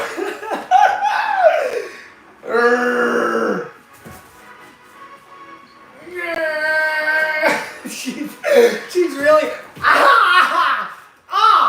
That's also the hazard of working out barefooted. Oi! I just hit the side of my foot against the dumbbell. Stupid dumbbell! Oh, God. Oh, man. Hi, Midnight! Midnight, entertain the people while I go get my coffee. Okay? You entertain the guest. I'm going to go get my coffee.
Wrong room. Okay, I got my protein coffee. A little good extra boost for when you feel like the tank's running a little low. The caffeine helps energize you. Protein stimulates the muscles and muscle growth. All those extra vitamins from the breakfast essentials.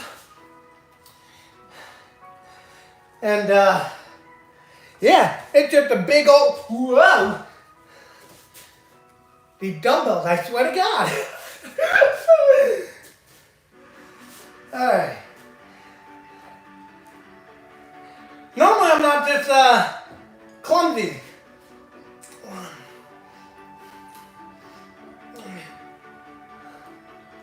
I'm doing it from this angle so this way you can judge how much rocking I'm doing. What was that, 7?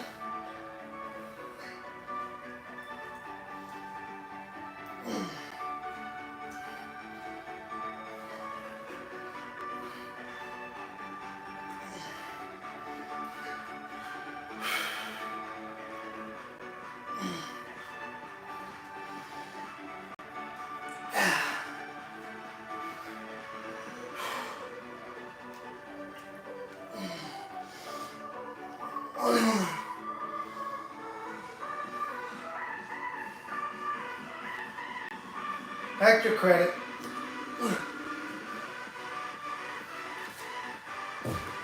Okay. 3 sets. Bicep curls down. Great. Time for the dips. Now, a lot of people don't like dips because it can be hard. But unless you want that, trying to get the lighting good. I mean, at the same time, it's hard for me because I got a pump. But unless you want that horseshoe tricep, push-ups, and dips. Rows are only going to get you so far. They're good for starting lawnmowers, though.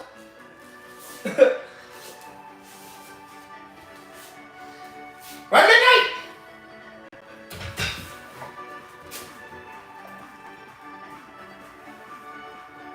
You're such a baby. I got you by the head. I got you by the head. Wah! Nah. Give me that toy. I want that toy. Give it. Hey, hey, Irene. What are you gonna do about it? Wah!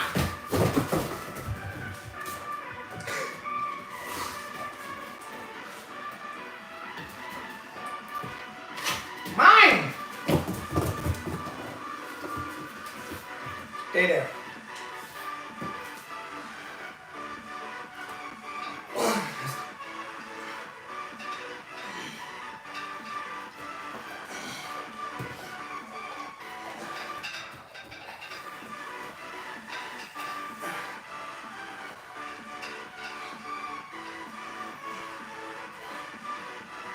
Whoa! Woo! I'm out of shape! Holy crap! I used to pump out 20 of those like no sweat. Woo! I'm gonna be feeling this tomorrow. Good Lord and gravy. That's nuts. I am king. How's my foot smell? Smelly feet, huh? Pee, yo! Actually, my feet shouldn't think all that bad right now because I'm not wearing shoes. So you just insulted me. Mine! That was slobbery. Ew! Gross.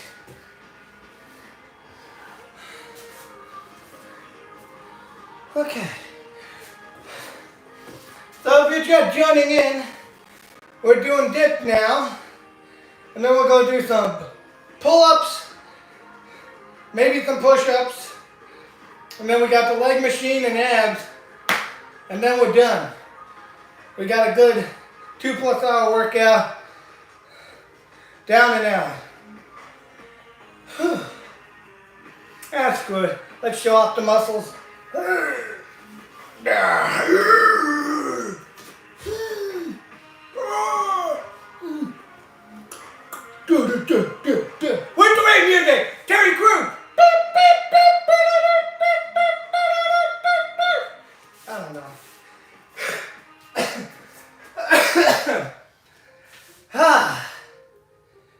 If you think this six pack look good, it don't.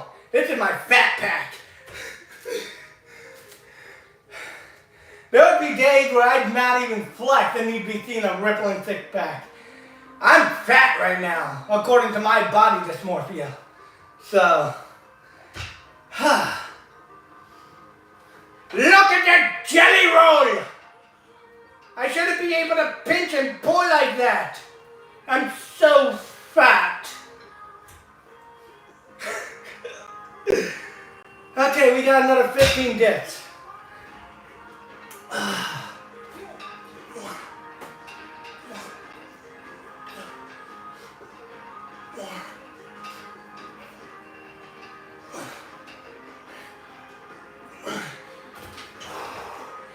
Yeah, I'm really out of shape.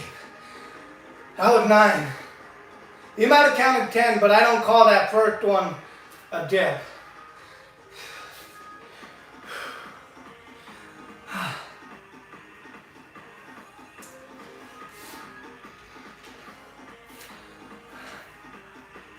Well, it should count technically because I am lifting myself all the way up, so let's call it 10. 1, 2, 3, 4. All right, I'm good cutting short on 1. I'm fat. Round of applause.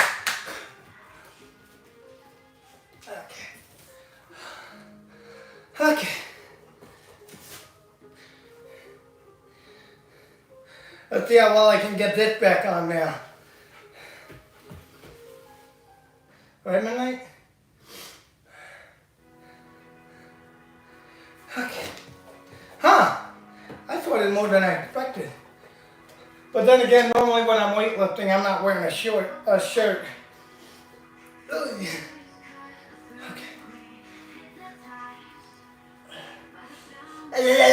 Michael Jordan. I'm doing it there, dog.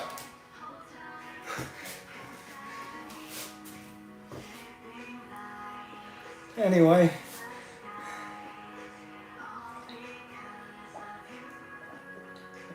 I will say the only negative to this concoction I make is I add an extra spoonful of sugar. And then all the sugar that's already in the milk and the breakfast essentials along with it. So it's got a decent amount of sugar too, but I would say the vitamins and protein outweigh the negatives of the probably 3 spoonfuls of sugar. Okay, we got one more set of dips. Whew. We're almost done. This is the part where mentally you shut off because you're just like, I just want to be done already.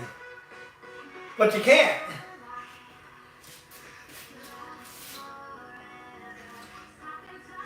I was gonna use that chair that you're on to help boost myself up, but oh well.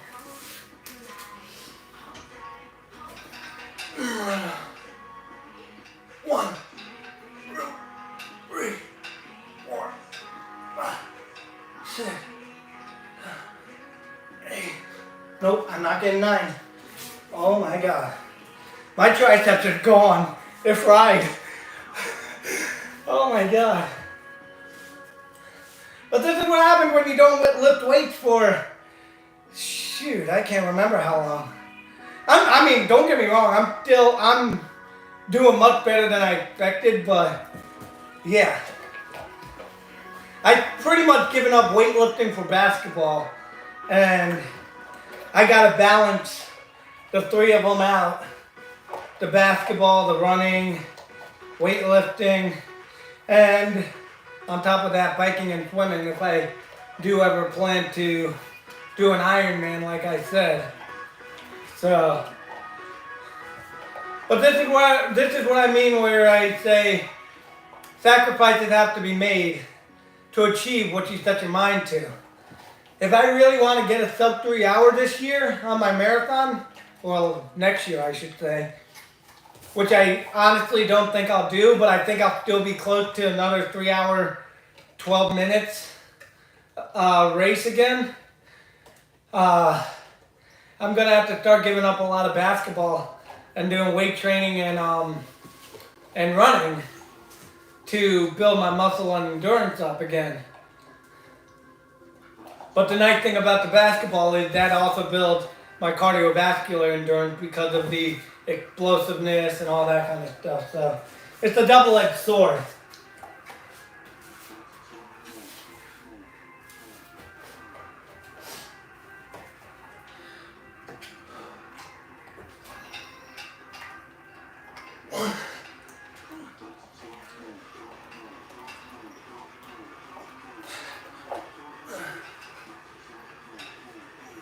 Nope. Not getting that 8th one. 7.5. I don't know how many sets I've done, but at this point, I'm gonna give myself one more resting period. Do one more set of dip till failure, and then I'll do pull-ups. And those will just be 3 sets till failure, basically. Unless it's only like 2 or 3 pull-ups, then I'm gonna add a few extra on top.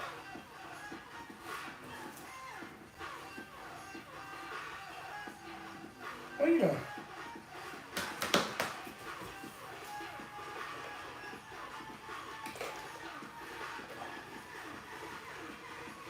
Should I bite this? No?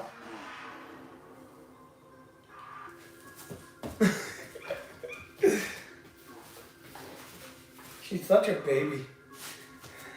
She just go to her little spot and she laid down. Right, Midnight? Such a baby.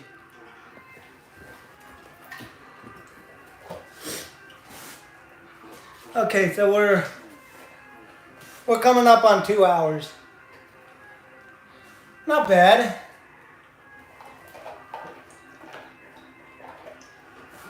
All things considered. I mean, how many workouts did we do? We have to have done over 10 now. And it's only been 2 hours? I'd say that's pretty good.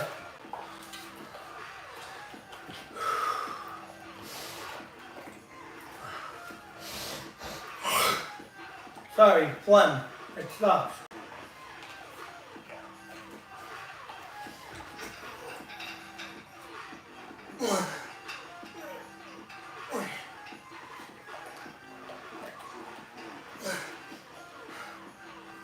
Nope. 7 was it. Okay. Done with the dips. Now we're on to pull-ups, then leg lifts, leg curls, abs, and we're done. Whoo!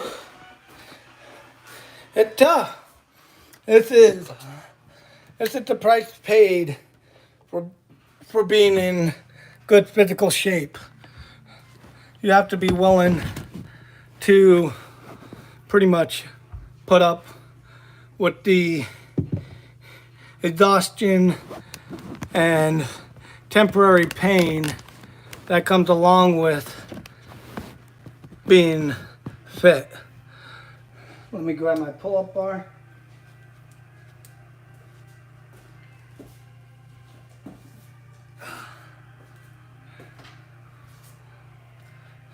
Now, don't get me wrong. I'm not expecting to do a lot per set, but I'm expecting to do something. Because I usually do, when I'm on my run, 10 at each park. But because of my pelvis, I haven't been really able to do pull-ups. And I've had to cut that part of my running routine out. And there's usually a couple of miles between each and every park where I do pull-ups at. So I'm thinking that each set I'll get at least 5 or more. So We'll see, though. We will see.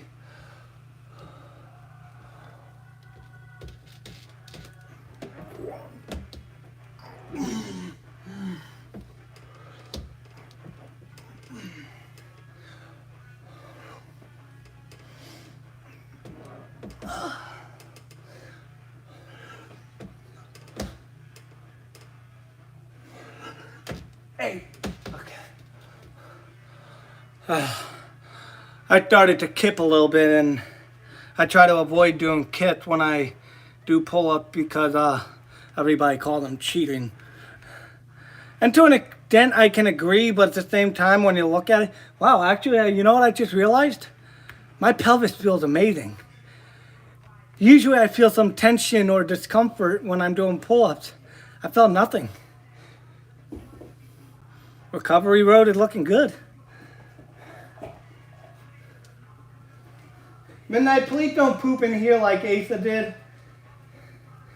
You have no idea what it took to get his poop smell out of my gym. Alright? I'm over here. Come on. Hello. Come on. She got it.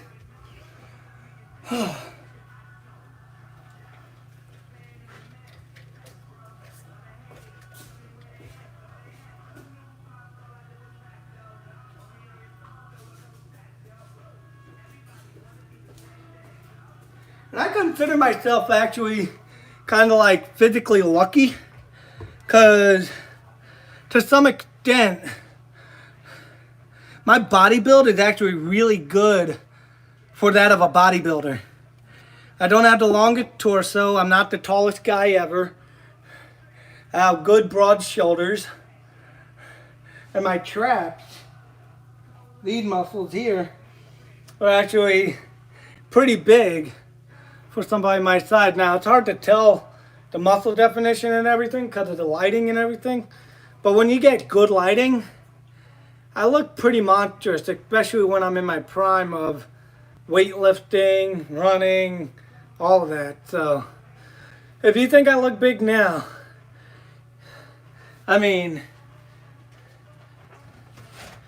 I've looked better than this, but this was one of the moments, like this has to be 7-8 years ago. This was like when I was 22. This was when I was in one of my physical prime condition. I was being trained by the guy named Tremaine Dortch. He was on American Ninja Warrior. And I have that poster right by on this closet door, right by my bedroom entrance. Because I remind myself all the time of what I used to look like. That was one of my better. That's like one of my prime best fitness shapes ever. And when I had this skin cancer scare on my back and I had to have surgery to get it removed, I got real low and I just comfort ate. This is what I got myself to. This is what I looked like after 2 weeks of comfort eating and not giving a damn. I lost all motivation. I didn't care. I just wanted to be comfortable. And so I just ate. And I was not happy with the way I looked. I knew I was going to change. I knew I was going to lose this again because I've looked like this before. But this is what I got. I went from that basically to this in 2 weeks. Because of the sadness I felt from the skin cancer scare. So I use that as a daily reminder basically that no matter how bad of shape you put yourself in, willingly or unwillingly, you can fix it with the help of people around you, doctors. I mean, some people might need bypass just because, but if they have that discipline to put in a diet plan and actually lose the weight to be eligible for bypass, and then they get the bypass, continue to lose the weight, stay on track, anybody can lose weight. It's just really up to the individual, and that's why I find it hard to.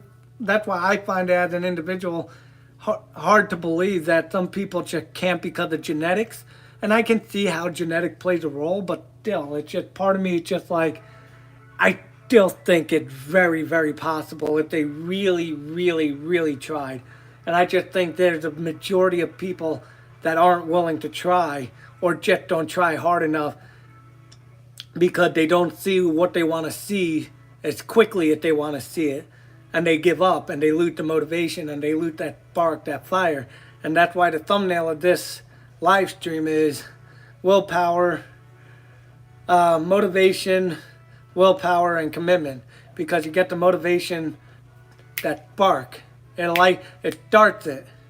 And then you gotta have the willpower. You gotta have that fire. You gotta light that. You gotta pour gasoline on that fire once you ignite the spark. And then you have to have, no, then, I'm sorry. You have the motivation, the spark. It ignites the fire of willpower. You start having the willpower, and then you gotta have the commitment. That's where you gotta keep adding fuel to the fire. So this way you stay on top of yourself, you stay on track, and you don't let yourself fall behind. And even if you fall behind again and your fire starts diminishing, you just gotta find a good fuel source to pour right back onto that fire and reburst the flames that is your drive and commitment and willpower. And yeah, so, you know.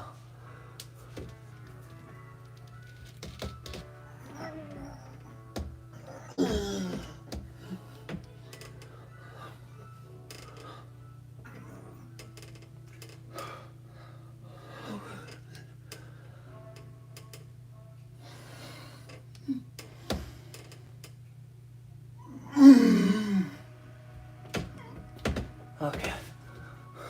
Call that 7.5. I kind of kipped on that last one.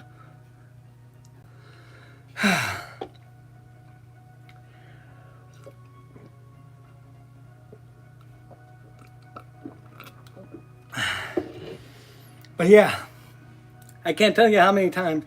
In that picture, I was 190 pounds. I'm right now the high 160s. And with this weightlifting I'm reintroducing, I'm probably going to get myself 170. But then as I do more running, I'll burn more fat, get back into the high 160s. Usually I maintain 165. But yeah, I've been on a roller coaster of weight gain, weight loss throughout college. And that just further cemented my belief that it doesn't matter how bad you get in terms of weight.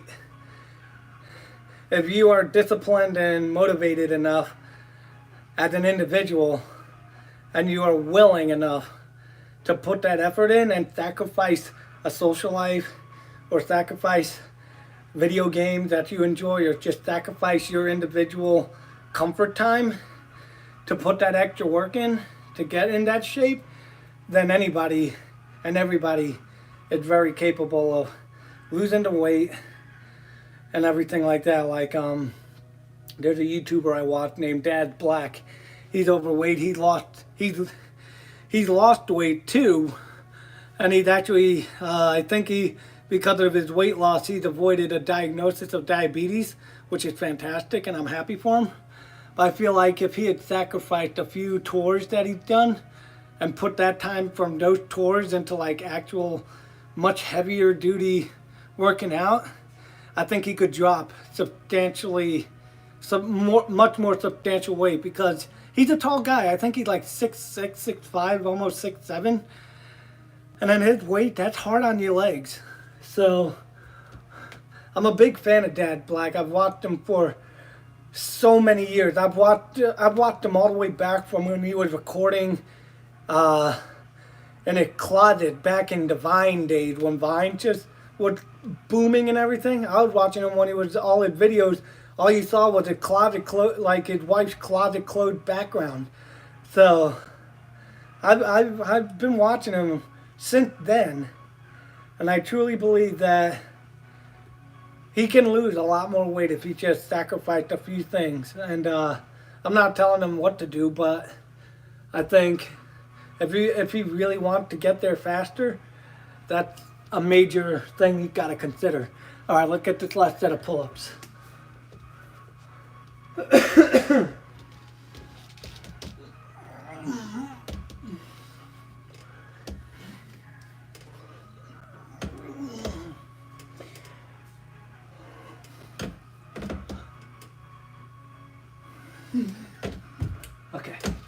6. 6 on that one. All right. All right, so now that the pull-ups are done, we will now go do the leg lifts and the leg curls, and then we will do our abs, sorry, and then we will call it. What is that line at the top? Is that just because of the live streaming stuff? Probably. And like, see, I also set kind of like motivational goals for myself. One of the things I have is, except for one of these, which is this one right here where it says Vintage Park Half Marathon, every one of these other bibs is a legitimate race I signed up for and got medals for. And it just started off like we did the Running of the Bulls 5K, where you ran 5K around the Houston, Texas NRG Stadium. Then I did the 10 miler, the Muddy Trail Bash, which was a 10K, but now it's only a 5K, which I'm disappointed in, by the way. My very first half marathon was the Woodlands Half Marathon. Then I did the Woodlands Full Marathon, the Houston Marathon, then the Woodland Marathon, and then it's just been a journey of marathons and half marathons or 10 milers since then. And my goal is to have pretty much, for now, this entire middle part filled with race bibs surrounding this damn Houston State Bearcats. I want to fill that whole part of the wall with bibs. And then once I fill that part, I'll start filling up this and over here, over there, and behind there. And then once I get even more of that, if I'm still living in this house by then, which I'm sure I will be, I'll fill this whole wall of with race bibs and everything. Because once I start getting good YouTube money, you can bet your ass I'm going to be signing up for a whole lot more races. So, yeah. Whoa. I do have a lot of fitness aspirations and goals. It just, like everybody else, money is the primary deterrent. So, let's get the leg lift done. So, I'm actually going to start off with the leg curl because it's preset for that. I do 10 each leg basically, or 12 I should say. Just depending on how I feel and everything. So, let's get that done.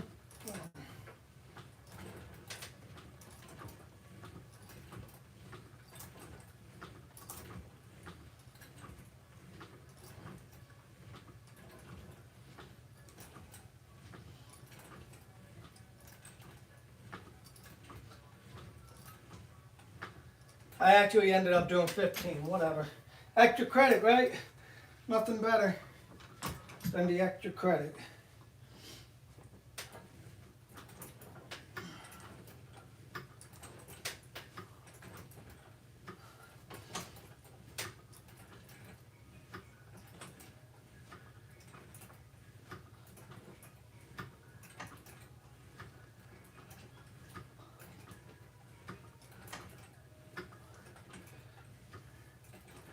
All right, give me one moment. I gotta go turn that TV off and everything.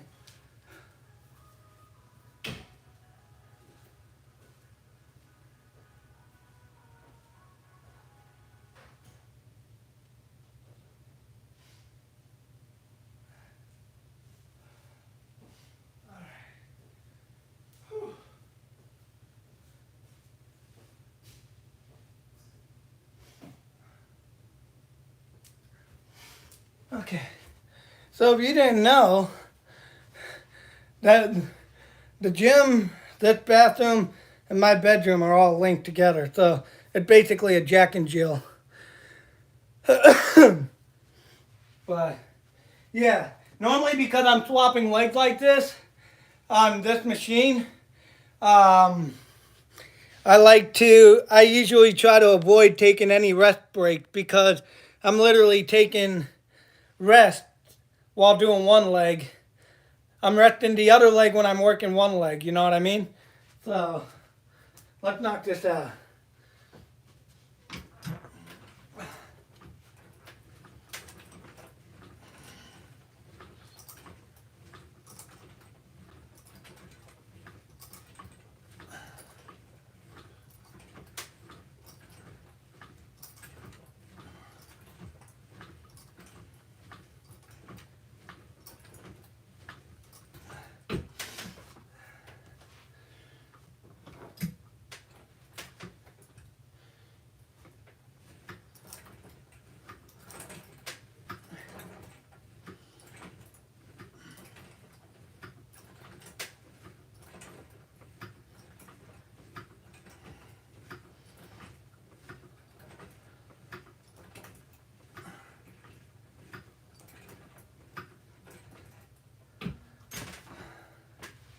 And I'm holding on to the machine like the way I am because, as you can see, the thing rocks like a son of a gun.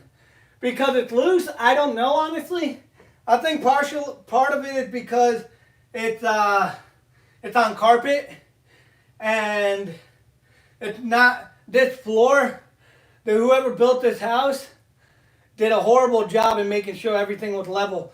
Like, I have a huge warp right where I'm standing in my wood floor. Like, if you put a marble here or tried to pour water, it would go in every direction but here.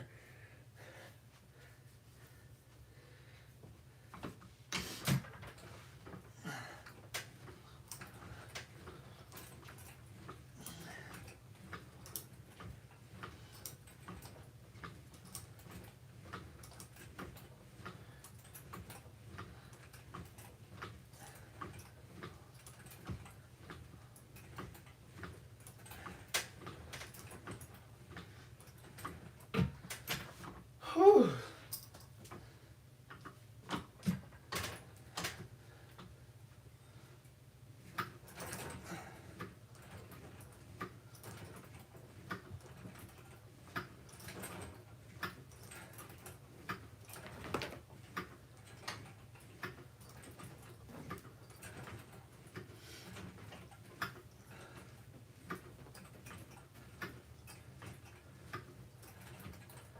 Okay. Hi, Midnight. What you doing?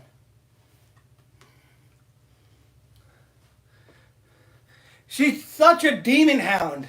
She disappeared pretty much because of how black she is.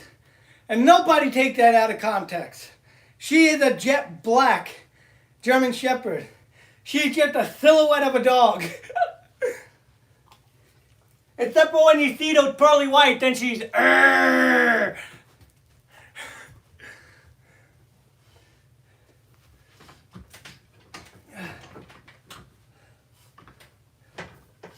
All right.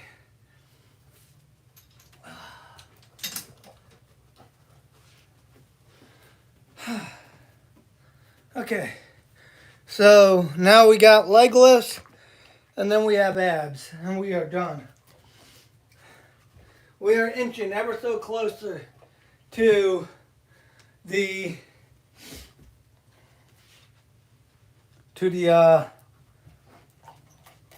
end of this.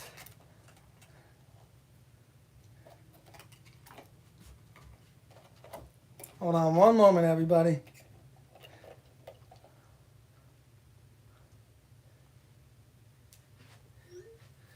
Okay. What was I doing? I'm trying to remember. Oh, right. I want to show everybody my 3 most favorite medals.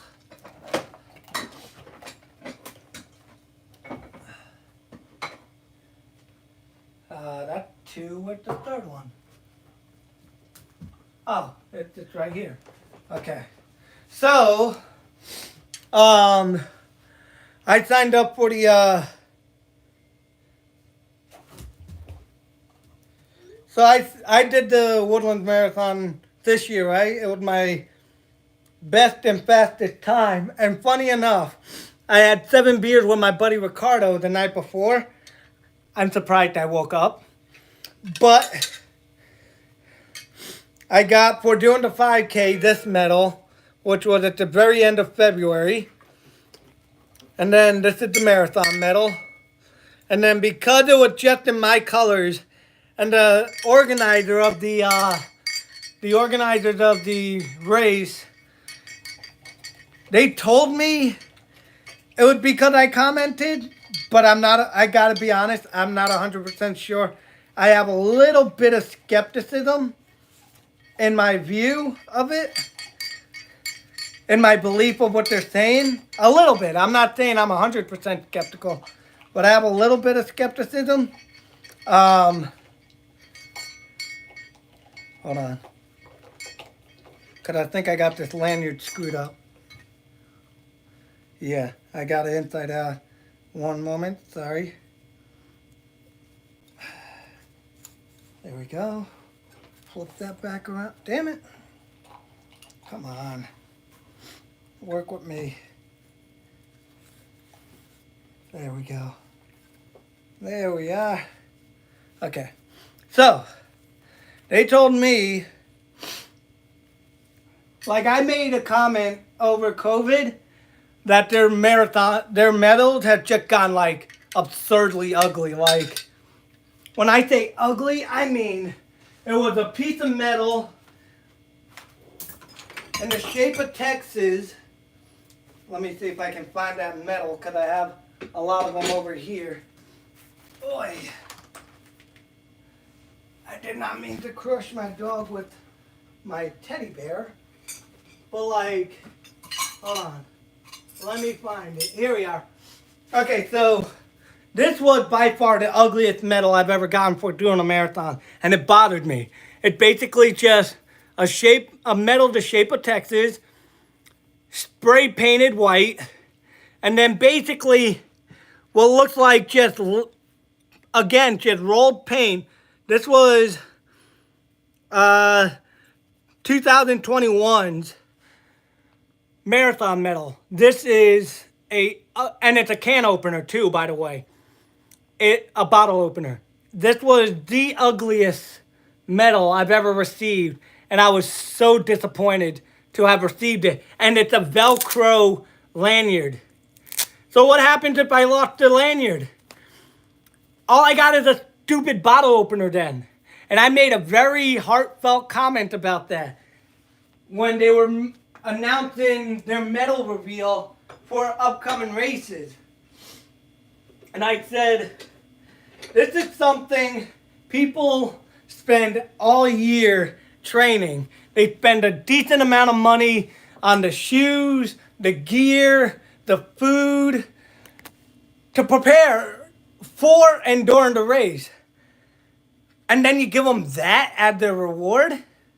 I'm not trying to be a dick, but that's just it just feels like a middle finger to you. Because you put all this investment into it, and this is what you're rewarded with.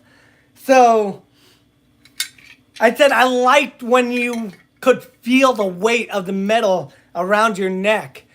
Because it really lets you know you're bearing the weight of your effort, basically. And you are rewarded for it. So, come 2024, the medal at 23 and then 24 came around, the medals got substantially better. Like this, I believe at 22. Yeah, so they made an improvement after 21. This is 22's medal. A lot nicer, much nicer, and you could feel the weight of it too. And then they had 23s, I don't know where that is, I think it's right here, yeah. Okay, so this one, they got a major sponsorship with Heineken. So you can see the resemblance of the Heineken logo. Again, nice, big, hefty medal. Not the most detailed, but it's nice. And it got engraved in the back, 2023 marathon finisher, 26.2 to Woodland, Texas. Nice medal. Much better than 21. And then 24 came around. And this was the 5K medal. Big medal. Got a decent amount of weight. I got first place in my age group. I did the Woodland Marathon. This is it. Nice jet black with that green, almost Green Lantern style look.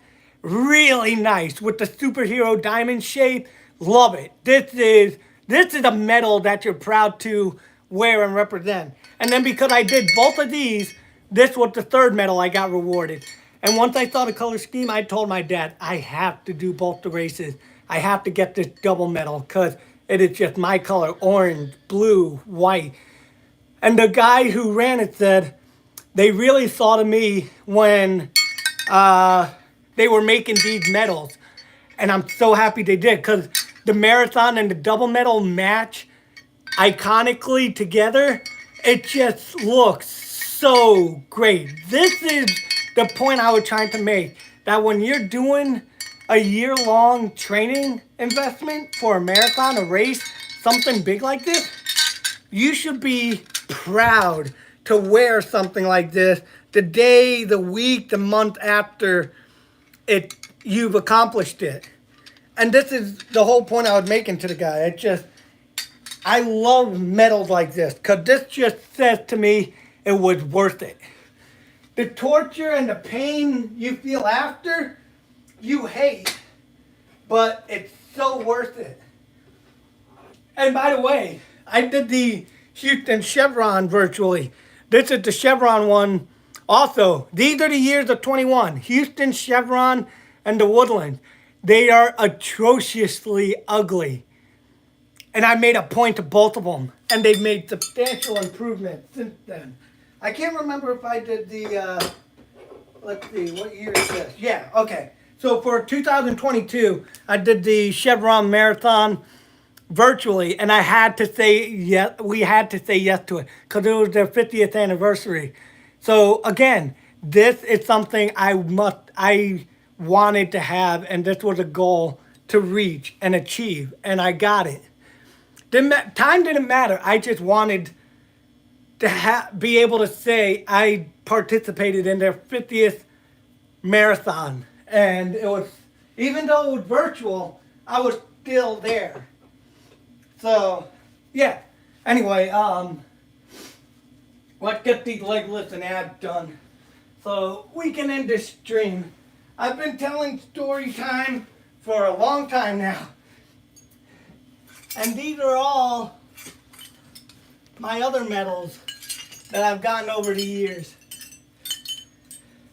Like, I got a lot of medals from all those races. So, yeah, I got to put them back on this table under my bear. This is where they all were. Whoopsie. I just dropped my very first half marathon medal. But yeah. Story time has been told. Points have been made. Let's get this done, shall we? So I have this set at 135 pounds. Nice and in control. I'd like to do 12. I think that's 4, 5, 6.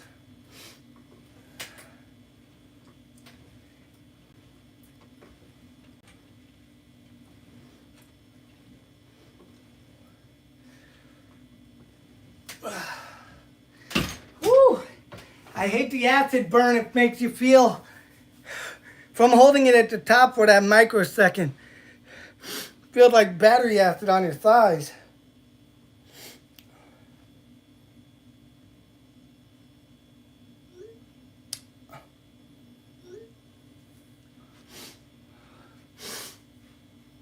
Okay.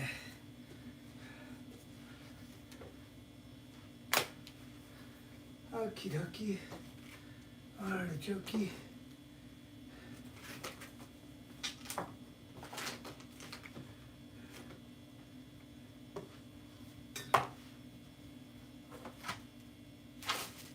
Sorry everybody, I need to find something for one of my dogs for later. And could have sworn I seen it in this room. I just haven't found it. So, yeah.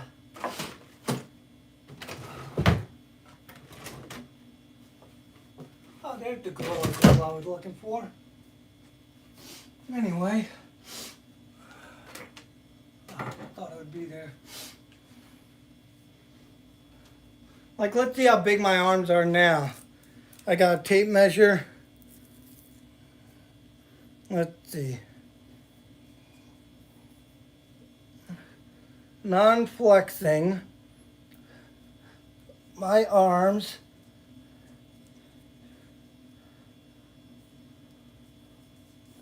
Without flexing,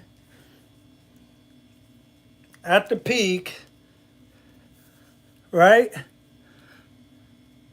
My arms are 12.5 inches, pretty much, without flexing. With the flex,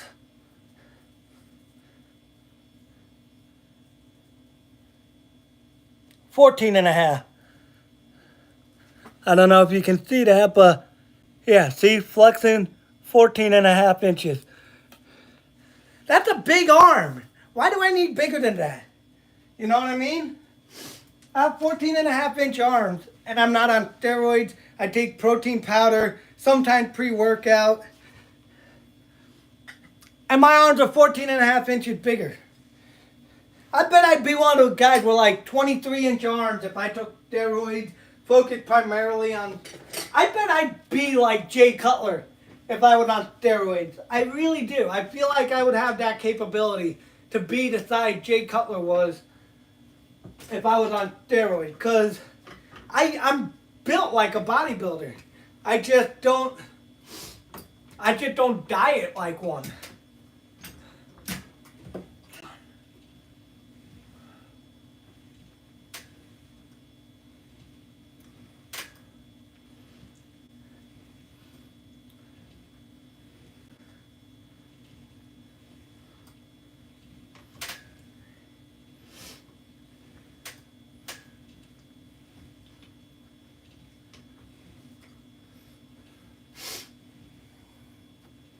Okay, one more set, and then we do abs, and we're done.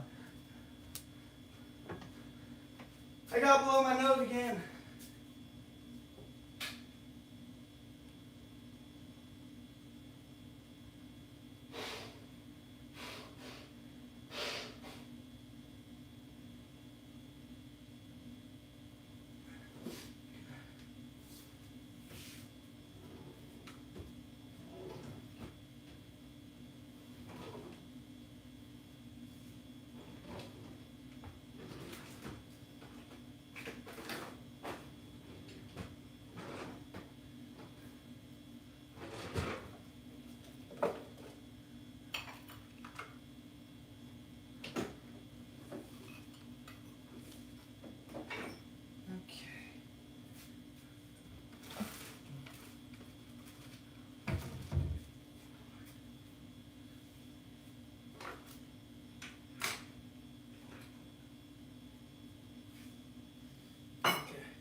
I gotta take these dirty dishes downstairs after all this. Not a dirty cup. What can I say? I lived a life of I think the proper term is otaku, which is I think Japanese for shut-in. So yeah.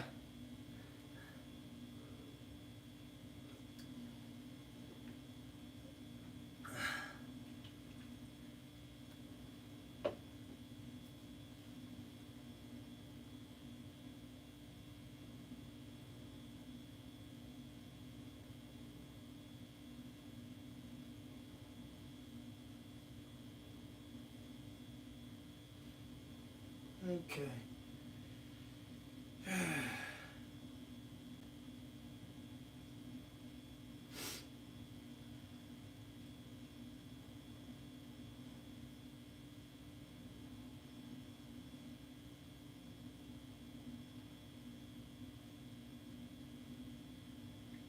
Okie dokie.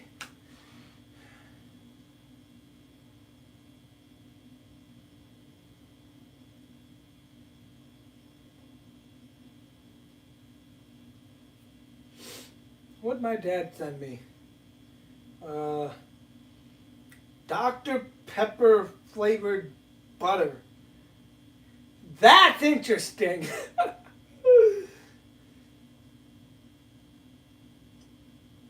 Jesus, an Apple's working on a doorbell camera with Face ID. Imagine if you got facial reconstruction surgery and then you forget you have an Apple ID ring. You're like, oh crap, my face is different. I can't get into my own house. Oh, that would be hilarious.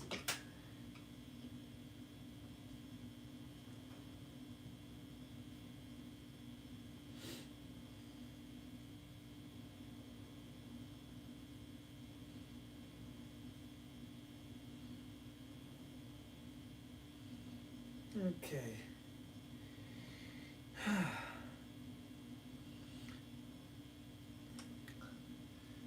But hope everybody enjoyed watching this workout. Maybe it'll give you some ideas on what you can do for a workout. But yeah. 1, 2, 3, 4. And like I said, this is 135 pounds.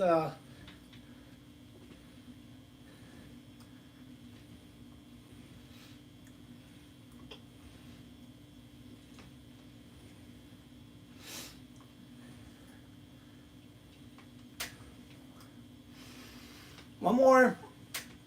Hold it. Oh, there we go. Okay. And now all we got to do is abs. And we are done. We will finally be done. Oh. I do have to put my shoes on for this because I have to tuck them under that furniture. And that furniture ain't friendly with your feet, basically. It hurts. Almost feels like it's trying to rip the skin off the top of my toes. So, yeah. Shoes be required for this particular exercise.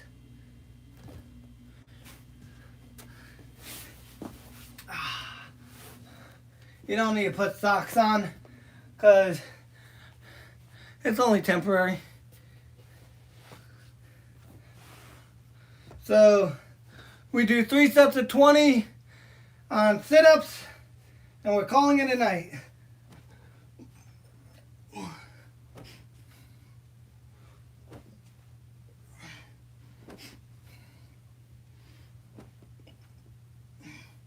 Try to keep your shoulder blades off the ground so this way your core is constantly engaged. What was that? 6, 7, 8.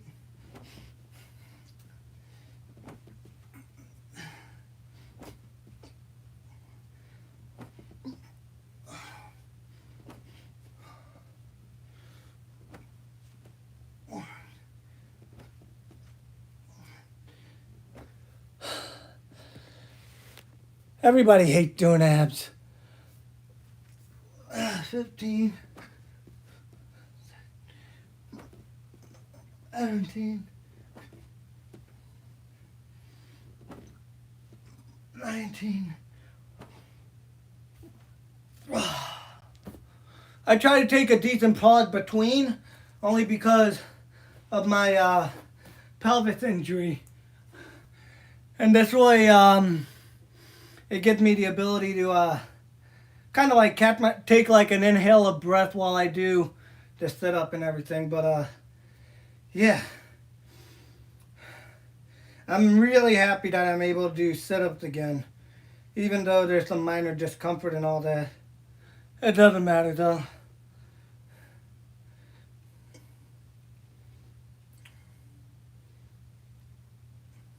I think it's funny that everybody posting Merry Christmas and it's not even Christmas yet. It's only Christmas Eve.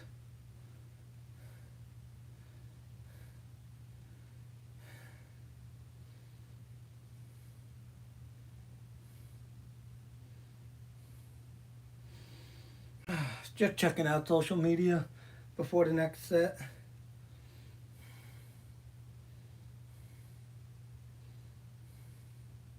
kind of fish is that? Not really interested, but, you know.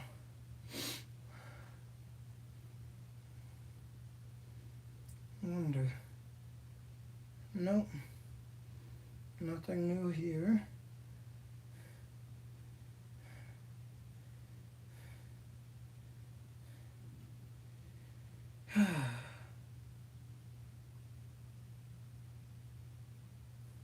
Okay, next set.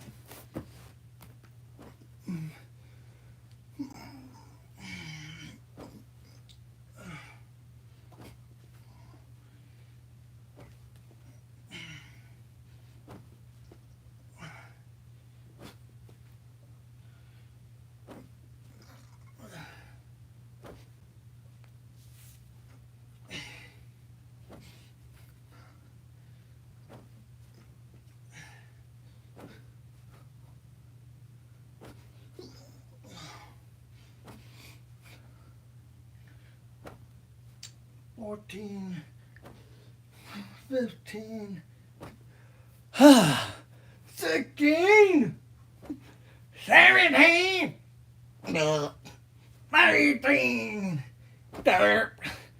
$19, $20.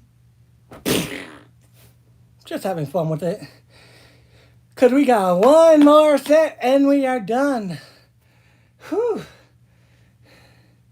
And I know I don't seem entirely exhausted, but my muscles are actually pretty tired considering how much talking I've done. But you know what? Sometimes it's not about how long it takes. It's just accomplishing what you set your mind to do. So if you have a distinct number of exercises set in mind with a number of sets per, with the number of reps, and you can achieve that, even though I'm not saying it should take you an ungodly amount of time, but if it takes you 30, 40 minutes more than you expect it to, maybe even an hour, that's okay. It's not the end of the world. You're still getting your workout in.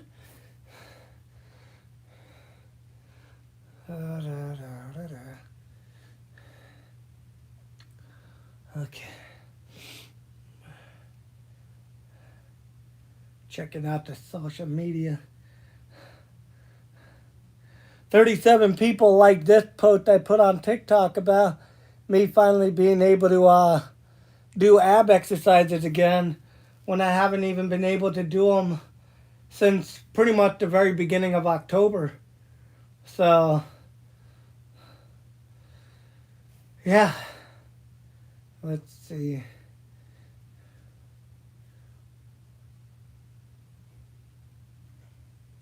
Had a lot of people check out my YouTube profile. More people liking my post about me going live tonight. How many actually tuned in? I don't know. Maybe a lot of them don't want to watch the actual live process, but just, wait for it to be viewable at their own time and then watch it then. So they can watch it in a timely manner, basically. They don't have to try to take it all in at once. All right, that's it. Let's go. 1, 2, 3, 4, 5, 6, 8, 9, 10,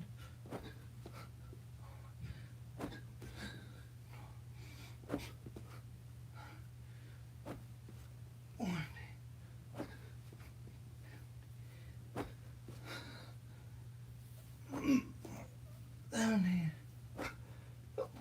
18, 20, and we are done. Whew. Gee, my knee, dude. It took almost 3 hours, but hey, we did it. I do hope everybody enjoyed. Leave your thoughts and criticisms in the comment section below. Share with your family friend. Turn that notification bell on so you're notified for the next one. If you're enjoying these fitness workout live streams, do let me know in the comments so I can consider uploading more or not. I don't know. It's up to you guys. But, yeah. With all that being said, you can find everything linked down below. And last but not least, don't forget to stay weird. See you in the next one, everybody. Bye. And now I gotta do the little press the X, and then are you sure you want to end the live streaming? Yeah, I'm sure. I'm pretty sure everybody else is too.